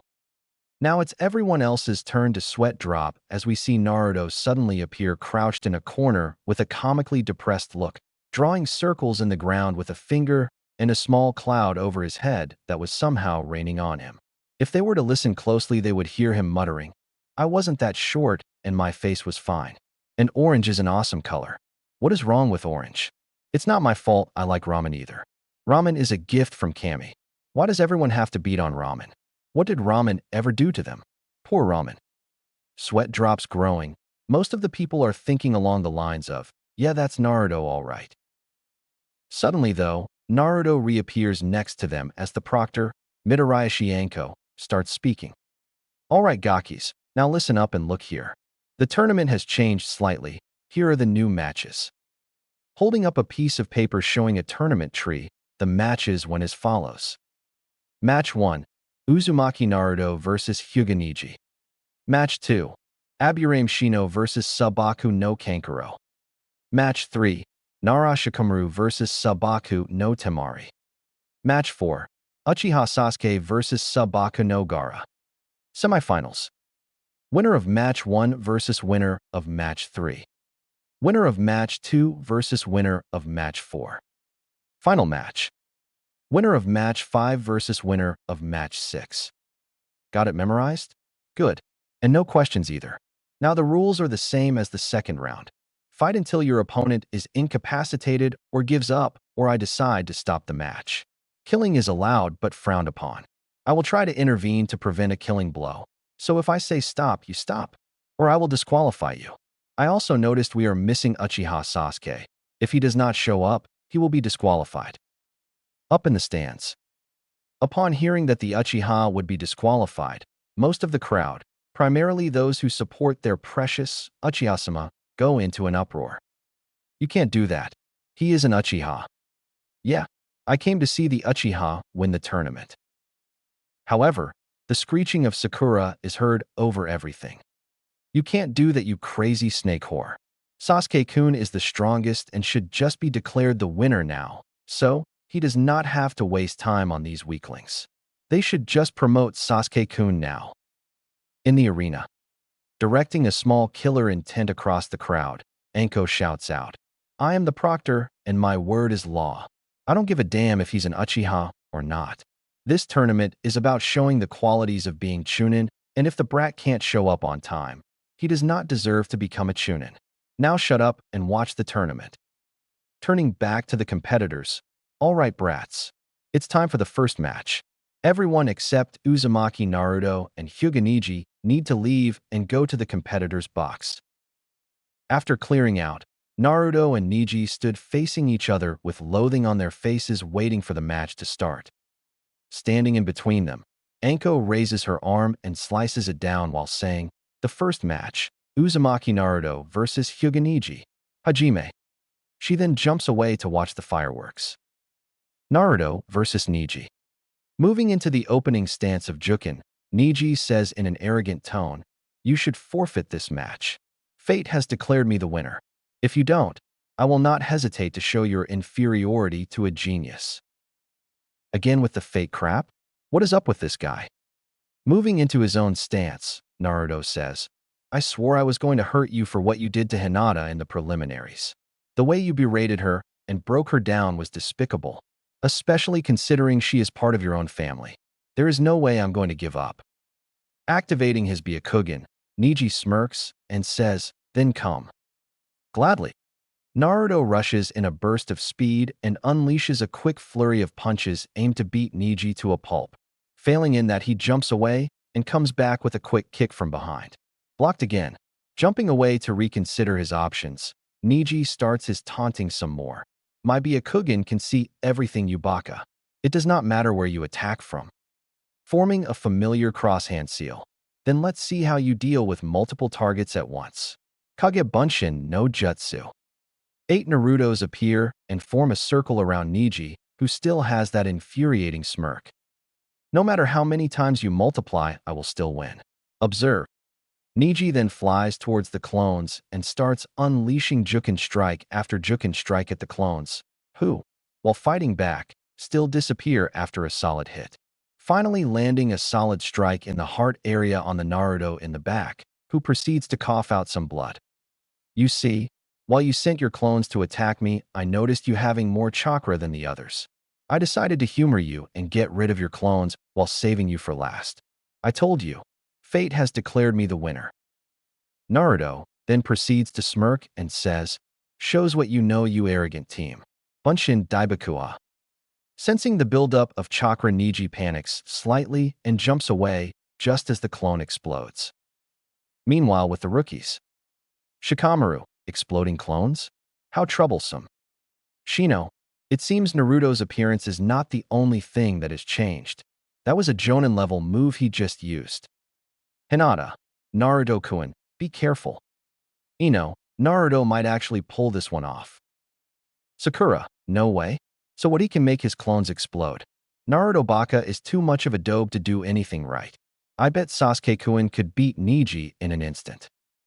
Kiba, yeah? Alright. Rock Lee Yash. Naruto-kun's flames of youth are exploding in a huge display of youthfulness.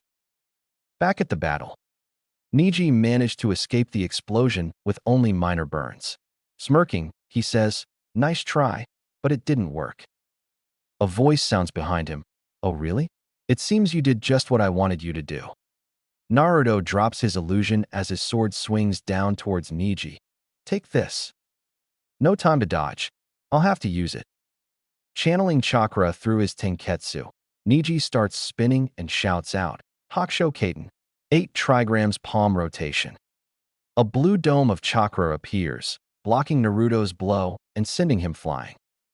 With the Hyuga up in the stands, the clan head, Hayashi, and the elders are astonished to see Neji, a side branch Hyuga, use one of the main house techniques. A small girl asks, "Father? Isn't that?" "Yes, Hanabi. It seems Neji has somehow learned techniques of the main branch." Back with Naruto and Neji. Having landed on his feet, Naruto makes a mistake and rushes in to try and capitalize on the expected disorientation of such rapid spinning. However, not affected in the least, Neji sends Naruto flying back with small series of strikes that closed some tenketsu points in his leg. "Do you see now? Fate is on my side and you are destined to lose." "Oh yeah? Well, I'm not going to give up, so let's take it up a notch." Throwing a couple shuriken, Naruto calls out, "Shuriken Kage Bunshin no Jutsu," and the number of shuriken quadruples. He then flies through a couple hand signs and calls, "Futon, Daitapa," and the shuriken are now speeding towards Neji, who again uses the Kaiten to block. His skills have skyrocketed in such a short time. How? I've worked for years to get this strong, and I just barely defend. Angrily shouting out, "How did you get so strong? You did not show near this level of skill in the preliminaries. A dead last like you should not be giving me, a prodigy, this much trouble." "I trained hard, harder than I ever had before, because I finally got acknowledged by someone. Someone who saw my potential and decided to teach me properly for once. I told you, fate does not control anyone.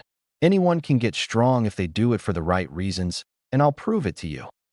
Angry at Naruto's words, Neji decides to end the match and drops into a stance that everyone Hyuga recognized and calls out, "Hack Rokujion Sho, 8 trigrams, 64 palms." Rushing Naruto in a huge burst of speed, Neji starts striking Naruto's tenketsu in rapid succession. 2 palms, 4 palms, 8 palms, 16 palms, 32 palms, 64 palms. Seeing Naruto staggering on his feet, he says, "I have closed all of your chakra points. You lose." "No way. I will still win." "You have lost. Nobody can escape their destiny, not you and not me. Everybody's fate is predetermined. You were fated to be a loser, much like I was fated to be born in the branch family and serve the main house." Trying to buy time while he figures a way out of this, Naruto asks, "What are you talking about?" "Main house. Side branch. What do you mean?" Scowling, Neji says, "You mean you don't know? Very well. I will enlighten you on the Hyuga clan's destiny of hatred." Untying his headband and removing the bandages around his forehead, Neji reveals a seal on his forehead.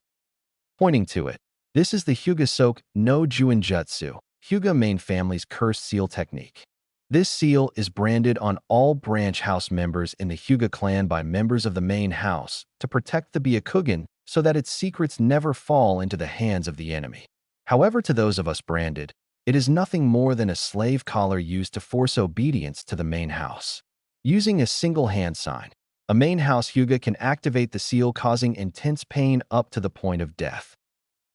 Neji continues to tell his tale, talking about how his father died because of the branch family and his hatred for the main house, with Naruto growing more and more infuriated as Neji talks about how unfair life was for him, until he finally snaps at Neji's final statement. "So do you see now? You could never understand my pain. You have no idea what it is like to be marked. a mark that causes people to look down on you, a mark that can never be wiped away. Trembling in fury, Naruto snaps out, I don't know. I don't know. I know more about being sealed than you could ever comprehend. Ripping off his coat and shirt, he forces open his tenketsu points, and then channels some chakra to make his own seal visible on his stomach. Look at it. Look at it. You say I don't understand, but I do. Do you have any idea what this curse is? What I am forever cursed to be. Shaken at Naruto's fury, Neji only shakes his head. The stadium is completely silent in the wake of Naruto's outburst. So when Naruto's voice drops from yelling to a low tone, full of malice and hatred, he is still clearly heard. I'm sure you know the story of the Kyuubi's attack on the village 13 years ago. Everyone knows how the Yondaime Hokage killed it at the cost of his life and saved our village. But that was a lie. A lie to cover up the truth and attempt to spare an innocent life forever condemned by their beloved Yondaime's actions. The entire stadium is hanging on to every word, and some flinch when Naruto starts to glare at the villagers in loathing. The truth of that night is this. A biju is a living mass of chakra that cannot be killed. It will only disperse and reform later. So in order to save the village, the Yondaime decided to take a newborn baby. Confronting the Kyuubi, the Yondaime then summoned the Shinigami and used its power to seal the Kyuubi away at the cost of his soul into that baby. Guess who that baby was? Realization begins to dawn on everyone who did not already know the truth. That's right. It was me. I am the Jinchuriki of the Kyuubi. The last sentence is driven home as Naruto channels a massive amount of Kyuubi's chakra, entering his three-tailed state, throws his head back and releases a beastly roar that shakes the village to its core. With a voice altered by demonic chakra, Naruto growls, "Do you see? I am forever cursed with this power. Every day I protect this village by holding the Kyuubi in my body. And what do I get for it? Nothing but anger and hatred directed towards me. All my life I have been tortured by the villagers because of what I contain. They don't see me for me. They see me as the Kyuubi in human form." Anger dissipating, the fox's chakra disappears, leaving only sadness in its wake. With tears in his eyes, he looks at Neji, who is shakily regaining his footing after falling when Naruto released the Kyuubi's power, and asks with tears streaming down his face, "Do you see, Neji?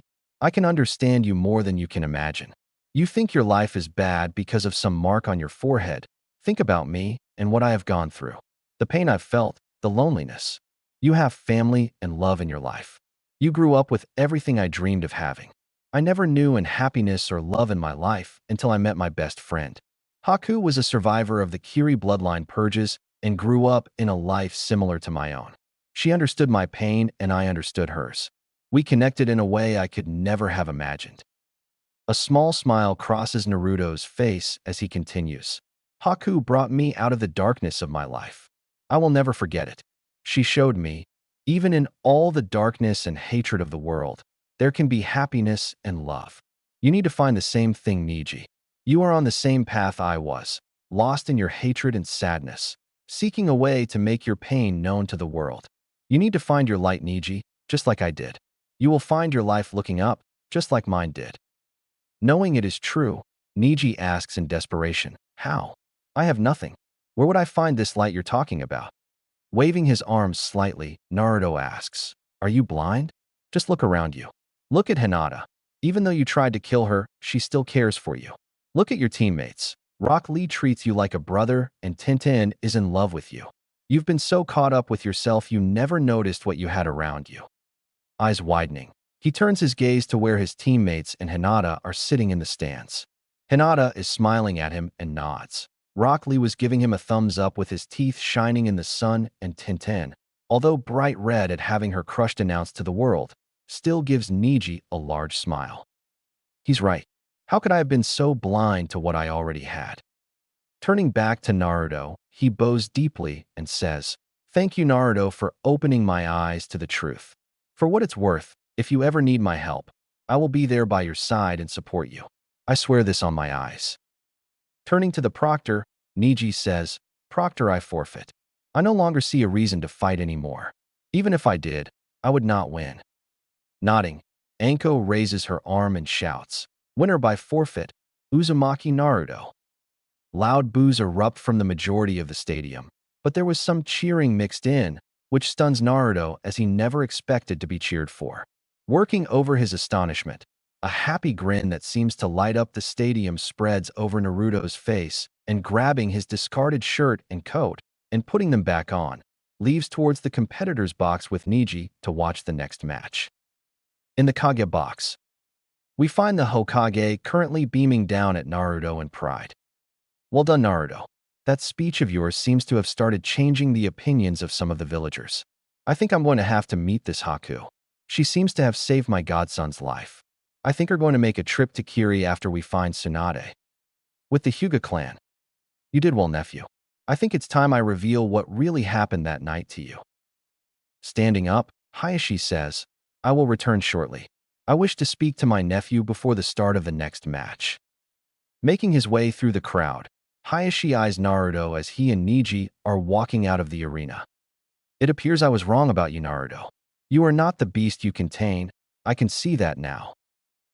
In the competitor's booth, greeting the new friends at the top of the stairs were Hinata, Rock Lee, Tintin, and Guy. Walking forward, Neji bows to them and says, I'm sorry for how I have treated you all. Please forgive me. Smiling, Hinata whispers, there is nothing to forgive Neji Neeson. Rock Lee enters his trademark, nice guy pose and shouts.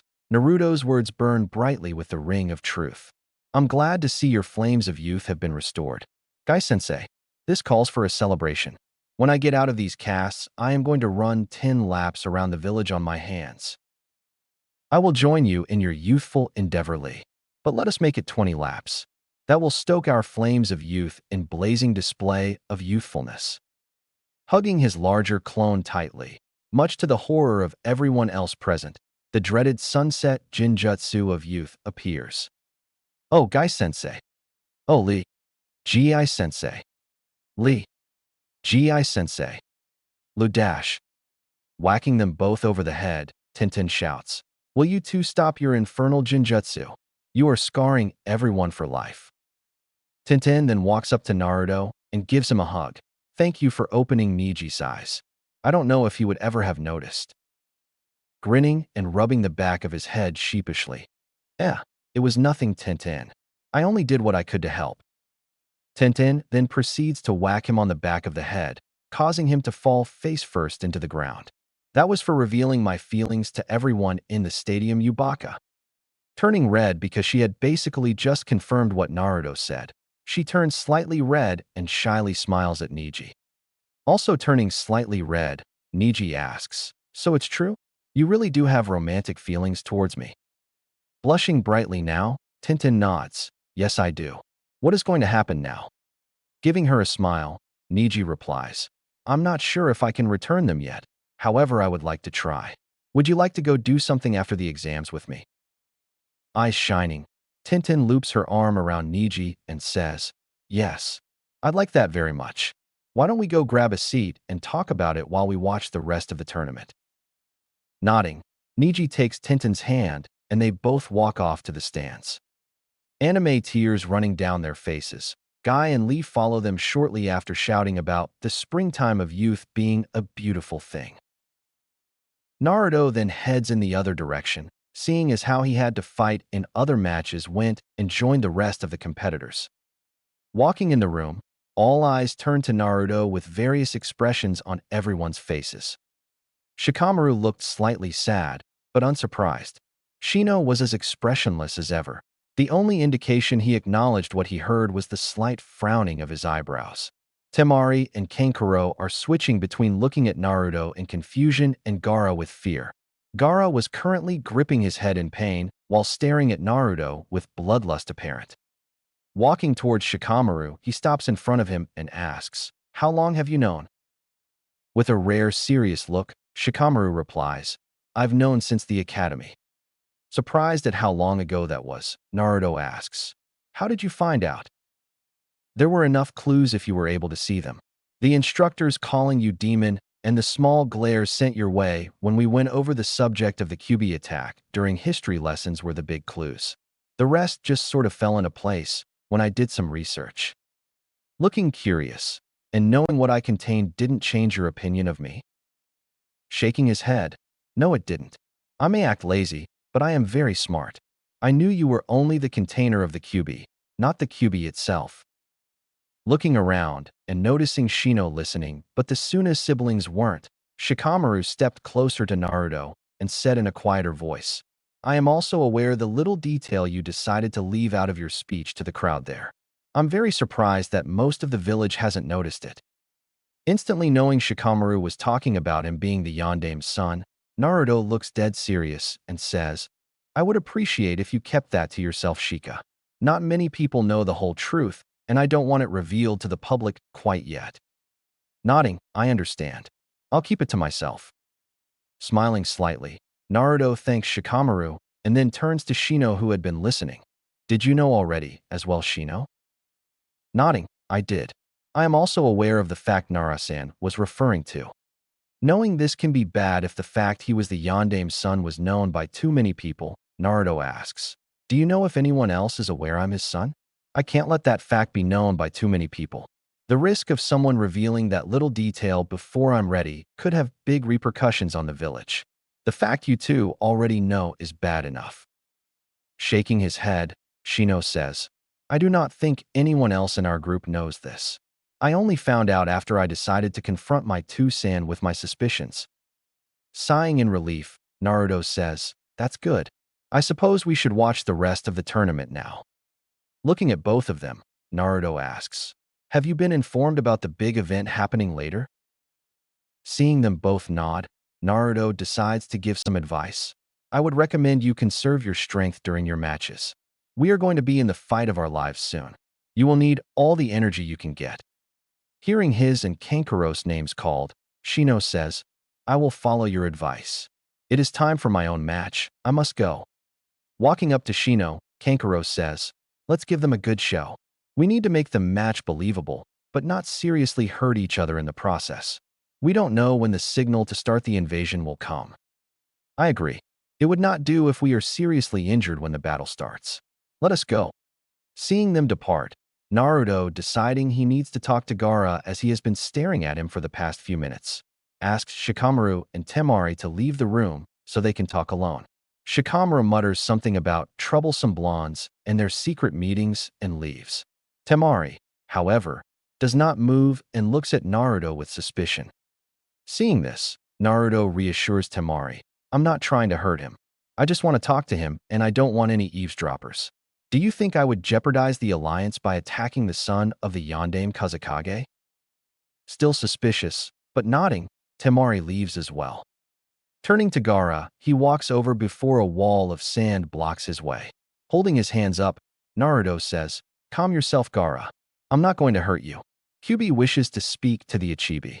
I'm going to touch your forehead and bring you and Shikaku into my mindscape so we can all speak face to face. Do you object to this? The sand wavers slightly before dissipating.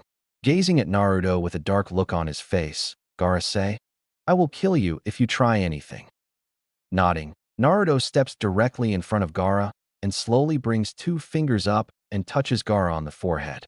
Closing his eyes, Naruto feels for the Shikaku and Gaara's presence and brings them into his mind. In Naruto's mindscape, appearing on top of Kyuubi's head and Gaara on Shikaku's, Kyuubi decides to speak. It has been some time since I've seen you, Shikaku. The giant sand tanuki, raccoon, looking very out of place in the grassy meadow, snaps out. Just what do you want, Kurama? I'm eager to feel the blood soaking in my sand. Surprised, Naruto looks down and asks, your name is Kurama? Yes, it is. The number of our tales is just a title. I was wondering when you were going to ask about it. Oh, I suppose that makes sense. Sorry for interrupting. Turning his gaze back to Shikaku, the now revealed Kurama says, I want you to stop tormenting your jailer. That being the last thing Shikaku was expecting to hear, he forgot to try and look menacing and simply asked, why should I do that?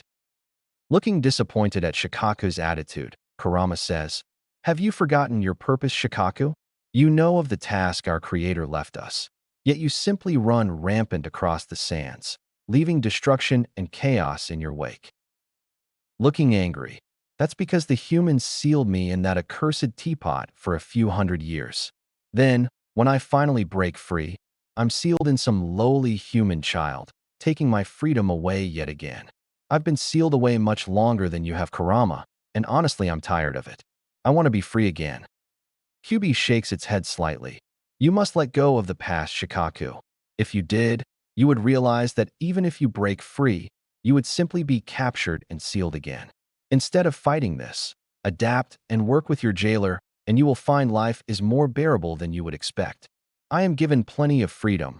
I have free reign of the Kit's mindscape, and I've also signed a contract with him that allows me to be summoned in the outside world. You could have this too if you only stopped fighting. Looking fairly contemplative, Shikaku looks at the red-headed boy on his head in curiosity and asks, "You have been listening, Gaara. If I do what Kurama is asking, would you grant me the same measure of freedom?" Gaara, who had indeed been listening, was very confused at this turn of events, and it showed on his face. Naruto, seeing this, decides to speak on Shikaku's behalf. "I would do it, Gaara. Contrary to popular belief, the Biju are not simply monsters who cause needless destruction and deserve to be sealed away. While the rest of the world may not realize this, we, the Jinchuriki, can. I knew that Kurama attacked our village, but I also knew he was controlled when he did and was a victim in all of this. I knew I could not free him, as that would kill us both, but I tried to make life being sealed as bearable as I could. I think you should do the same." Shikaku, who was listening to Naruto's speech, was surprised at his attitude towards him and his brethren. This human is different than the others. He does not see us as monsters like everyone else. He respects us. His aura actually feels similar to the one of our creator. Very interesting. His musings were interrupted as Gaara, finally convinced, nods his head and says, "I am willing to work with Shikaku. I would like to have my mind at peace for once in my life. If granting Shikaku a measure of freedom is required for that, I am willing to do it." Kurama nods his head and says, "A wise decision, young one. I trust you will keep your end of the bargain, Shikaku." Nodding, Shikaku responds, "I will honor our agreement. In exchange for a measure of freedom in Gaara's mindscape and occasional summons outside of the seal, I will stop tormenting the boy and allow him peace. I will stop my whispering in his mind and allow him to sleep without consequence." Standing up and bowing in Shikaku's direction, Naruto says, "I thank you for listening to us. I know you were distrusting of me since Gaara and I met. I appreciate being allowed to do this for you. I will now return us to the outside world." Before fading away, Shikaku decides to remark, "You are an interesting human indeed, Uzumaki Naruto. For the first time of my existence, I am pleased to have met a human." Shikaku and Gaara then fade out. Jumping down off of Kurama, Naruto bows, "Thank you for this, Kurama." Looking down at his jailer, Kurama says, "It needed to be done. Shikaku was always the most stubborn of us, sometimes needed a firm hand to set him straight. I just wish the rest of the world could understand us as well as you do, Kit." Nodding in understanding, "It is a shame, really. There is so much we could learn from you all. Unfortunately, Jinchuriki and their Biju counterparts face much prejudice and discrimination in the world. I want to change that someday, but it's things like this that make me realize how truly daunting that task would be." Laying down, Kurama says, "For what it is worth, Kit, I hope you succeed. Now it is time for you to return. Much time has passed in the real world, and the others are starting to get worried." Nodding, Naruto says goodbye and leaves the mindscape. Back in the real world. Opening his eyes to Shikamaru poking him lightly, he hears, "Oi, Naruto, wake up already. You're missing the matches." Shaking off the minor disorientation and looking around, Naruto asks, "Sorry about that. There was something I had to take care of. What have I missed?" Sighing, Shikamaru says, "It's troublesome, but you've missed mine and Shino's matches. That puppet guy, Kankuro, won against Shino, and they are both in the med bay. Kankuro had minor chakra exhaustion from Shino's insects, and Shino got hit with some Sunban coated in a paralyzing agent and is waiting for the effects to wear off. I won against Temari after trapping her with my shadow, and she decided to check on you too before leaving to meet up with her sensei. Gaara woke up from whatever trance you two were in as they called Gaara's and Sasuke's match and left for the arena." Looking over the railing, Naruto sees Gaara but Sasuke. Curious, he asks, "Hey Shika, where's the team at? He still not show up?" Shaking his head, Shikamaru replied, "No, he hasn't shown. It looks like the crowd is starting to get restless though." In the Kage booth, motioning his Gunma over, the Hokage tells him, "Inform the proctor that Uchiha Sasuke is disqualified due to lateness." The Kazekage hears this as his mouth twists in a snarl behind the veil, but calms himself and decides to ask the Hokage, "Can we not give him 5 more minutes to arrive? I am eager to see my son test his skills against the last loyal Uchiha." Looking at the Kazekage before shaking his head, the Hokage replies, "I am sorry, Kazekage-dano, but I cannot allow any favoritism towards my ninjas, last Uchiha or not. Following the orders of a superior is part of being a Chunin.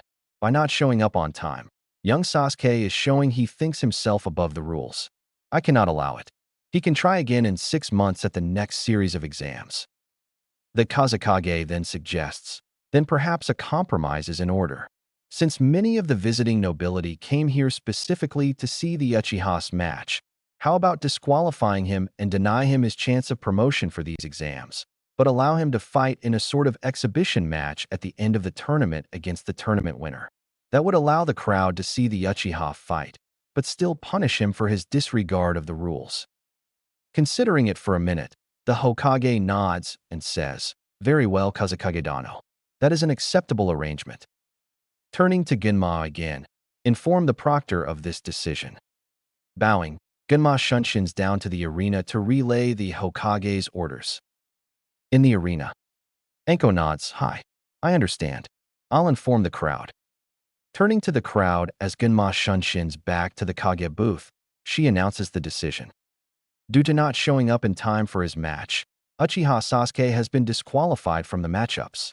However, the Hokage has allowed an exhibition match between the winner of the tournament and Uchiha Sasuke in order to satisfy the visiting nobility. However, he will not be given the chance for promotion to Chunin. So, winner by disqualification, Sabaku no Gaara. With the audience, the civilian crowd was making its displeasure at the Hokage's decision known. The civilian council was especially vocal.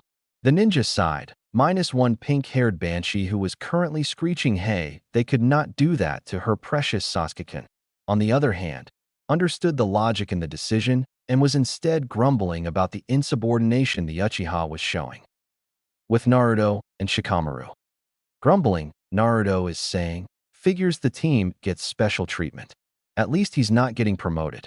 But someone still has to fight him when he is fresh and ready to go, while the rest of us have been fighting all day. It's completely unfair." Nodding in agreement, Shikamaru says, "It is unfair, but everyone came to see the last Uchiha fight in the exams. There would be too many political ramifications if he were not allowed to fight. What a troublesome situation." Back in the arena, we will now start the semi-final matchups. The first match is Aburame Shino versus Sabaku no Gaara. Will Aburame Shino dash? A swirl of leaves interrupts Anko as 2 people appear in the arena. The shorter is a teenager with black hair shaped like duck's ass, wearing a black, one-piece jumpsuit with a high collar, the Uchiha fan emblazoned on the back, and an arrogant smirk on his face.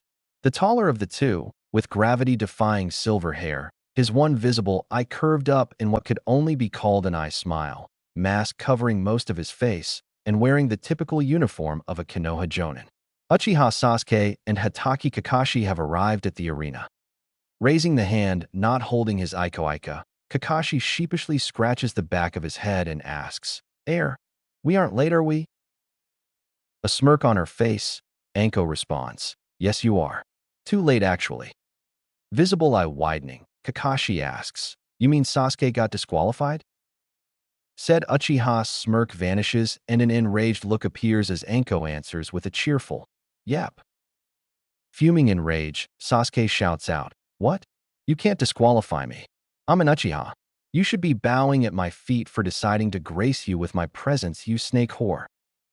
Narrowing her eyes at the arrogant Uchiha, Anko says in a deadly tone, "You better watch your words, you arrogant prick, or you might just lose the one chance to fight that the Hokage decided to allow you. Political ramifications be damned. You were ordered to appear this morning with the rest of the contestants, and you did not. You're lucky we did not disqualify you then and there, deciding to wait for your match to start before making the final decision. Quickly interjecting before his student can say something to cause further embarrassment, Kakashi asks, "So Sasuke can still fight?" Frowning, but nodding slightly, Anko replies, "Hi." Hokage-sama decided to let the Uchiha fight in an exhibition match with the winner of the tournament, though he has no chance of promotion due to his blatant disregard of the rules. Kakashi is unable to respond before Sasuke, still shouting in an enraged tone, "I don't give damn about this tournament. It's only filled with a bunch of weaklings that are not worth to lick the dirt off my shoes. I'm an Uchiha. That old fool of a Hokage should just go off and die somewhere. I should just be given the promotion to Chunin, no Jonin, instead of wasting my time pandering to these simpering dash." Sasuke's response is cut off as Kakashi covers his mouth before he can make things any worse. Things were already getting bad. The collective killer intent of most everyone in the stadium is leveled on him because of the sheer arrogance he displays, as well as blatantly insulting the Hokage, and Anko was being restrained by two ENBU due to trying to attack Sasuke as soon as he called the Hokage an old fool. One of the ENBU, turning to Kakashi, says in a disgusted tone, "Kakashi-senpai, I would recommend you taking your student and leave to the stands to watch the tournament quietly." I smiling again, "Good idea, Eagle-san. I'll take him now." Turning to address Sasuke, Eagle says in deadly tone, "And you, Uchiha, should take Mitarashi-san's advice and watch your mouth. Your words could be considered treason. If you don't want to be taken into custody on insubordination charges, I would you very quietly go with your sensei and wait for your fight. Now, do we understand each other?" Shrugging off the killer intent, Sasuke turns his back on the ANBU with HN and says in a demanding voice, "Kakashi-san, take me to the stands. I will wait for my match up there. Now." With a sigh, Kakashi grabs Sasuke's shoulder and they disappear in a swirl of leaves. The ENBU let go of Anko and disappear as well. Shaking herself off, Anko announces, "Sorry about the interruption of the arrogant bastard dash." Sakura screeches out from somewhere in the crowd, "He's not a bastard, you snake whore. Take it back. How dare you disrespect my Sasuke-kun like that?" Tick mark throbbing on her head, Anko shouts out, "Will someone please shut her up? I'm tired of being interrupted." With Sakura. We currently find Sakura sitting alone because nobody wanted to be near when she started screeching, frozen in fear as a hail of jutsu, throwing weapons, glass bottles, a few forks, many bowls, a rubber chicken, dog poop, fresh fruit, and many other strange things impact the area around Sakura, leaving her with swirly eyes, limbs slightly twitching, and steam rising in the area around her. Back at the arena. Anko, thank you, that is much better. I gotta ask though, who threw the rubber chicken and all that other weird stuff? A loud voice belonging to Naruto shouts, "That was me. All that stuff was from the pranking kit I keep on my person at all time." "You keep a pranking, never mind. I don't think I want to know. Back to business. Will Aburame Shino please dash?" Anko is interrupted yet again and deciding she has had enough, throws some kunai at the Mednin who appeared and pins him to the wall in mid-stride. Walking over, spinning a kunai on her finger, she goes to talk to the Mednin. Upon hearing what he had to say, she nods and frees the Mednin. He proceeds to scrambles off as fast he can while Anko announces, "It appears Aburame Shino is still suffering the effects of his previous match and is unable to compete. So winner by forfeit and advancing to the final round, Sabaku no Gaara. Will Uzumaki Naruto and Nara Shikamaru report to the arena for the second match of the semifinals?" Gaara, grumbling about not getting to fight, disappears in a whirlwind of sand as Naruto and Shikamaru make their way to the center of the arena.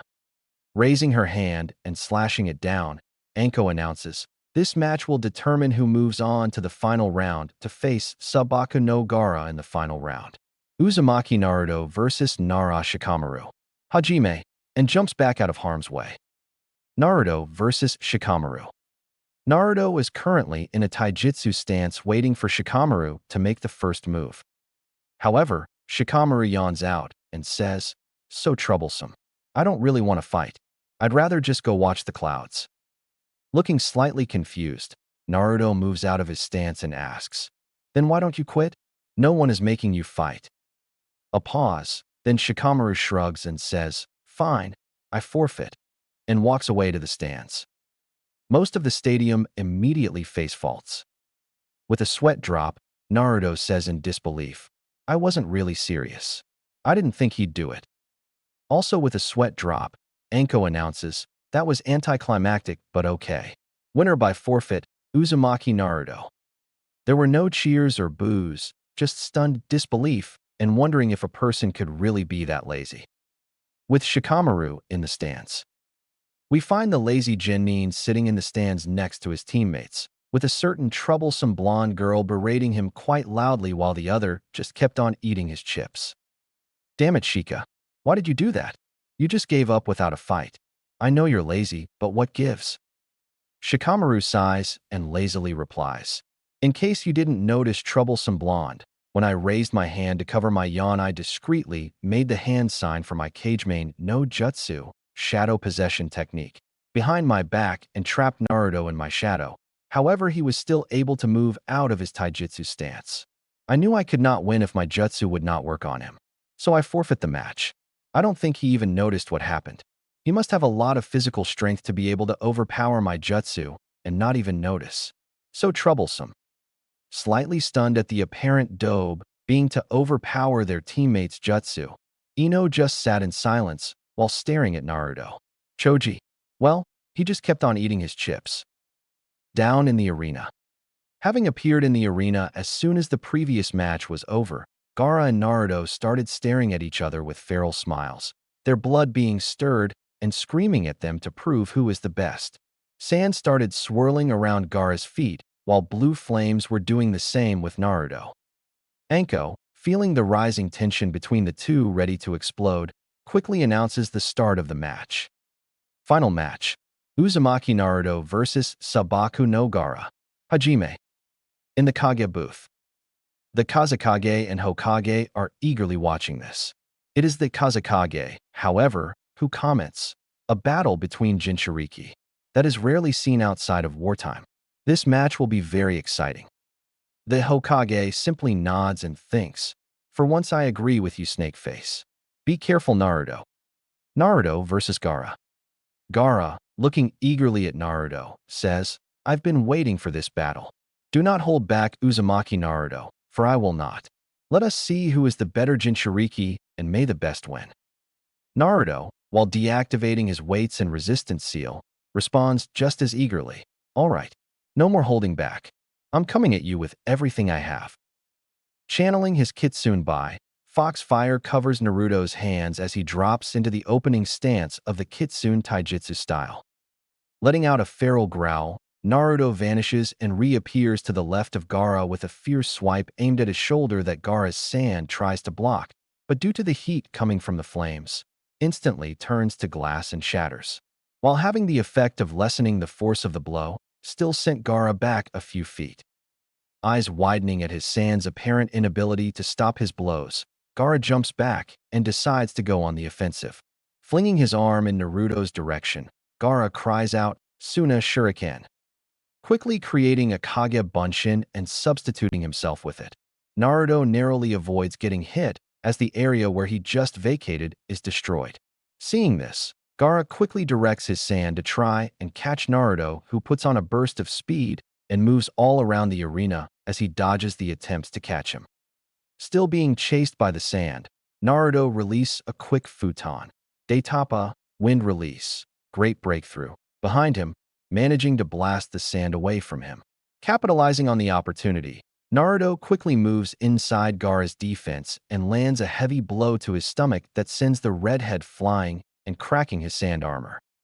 Frustrated at his lack of ability to land a decent blow on Naruto, Gaara gathers all the sand he can, forming a cloud all around him, and calls Futon, Mugen Sajin, Daitapa, wind release, infinite sand cloud, great breakthrough, and releases it in all directions in massive wave that engulfs the arena in a huge sandstorm.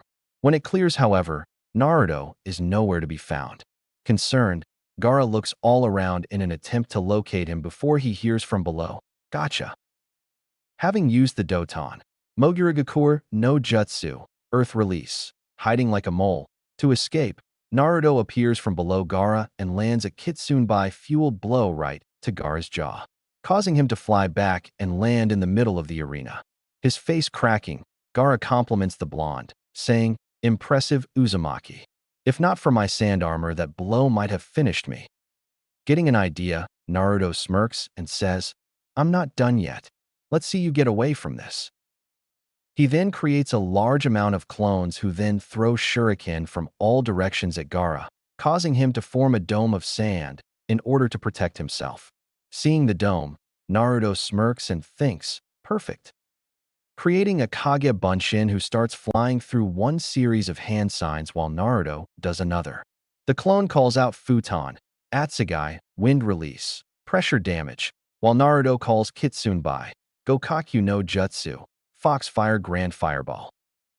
Combining the two techniques and forming the collaboration jutsu, Naruto calls out Futon Kitsunbai Collaboration, Kyuubi no Guan, Wind Release Foxfire Collaboration, Kyuubi's Roar. The Kyuubi-shaped being made of foxfire lets out a mighty roar while flying forward and consuming the sand dome in a mighty explosion, throwing dust up and obscuring everyone's vision, leaving the entire arena stunned by what they just saw. In the audience, "That was amazing. Such a powerful technique. What is that blue fire? It's much stronger than normal fire." With Sasuke, "Blue fire? Where did the dobe learn this? All of that power should belong to me. And why can't I copy it?" Seething in rage with his Sharingan activated, Sasuke is watching the battle that is clearly out of his league and is angry. Angry and jealous.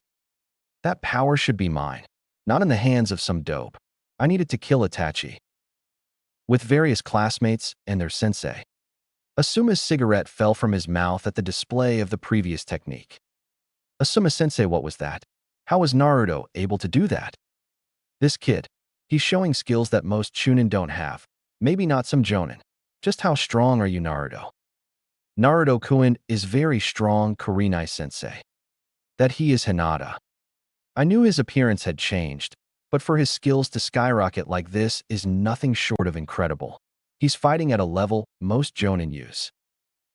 Back in the arena, when the smoke clears, we see a panting Naruto surrounded by glass field, with a glass dome in the middle of the arena.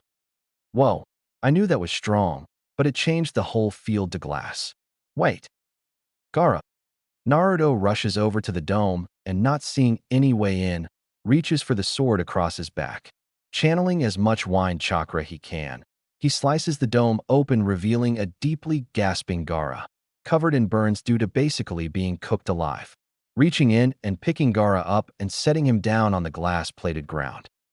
Turning to call for the medics, Naruto feels his arm being grabbed. Looking back to Gaara, he hears him say, "That was a good fight. You win." Gaara then succumbs to unconsciousness. Seeing this, Anko calls out, "Shausa, Uzumaki Naruto. The victor of the Chunin exam tournament is Uzumaki Naruto." Looking around at field, she then turns to the crowd and says, "Due to the condition of the field, we will take a 1-hour intermission to restore the field before the exhibition match." Turning to Naruto, she says, "Get your strength back quick, Gaki. You might need it." Locking eyes with Sasuke, who is currently smirking at him, he says, "I was born ready to kick that arrogant team's ego down a few pegs. I really look forward to it." Turning away, Naruto decides to grab a bed in the hospital wing to rest and recover before his match.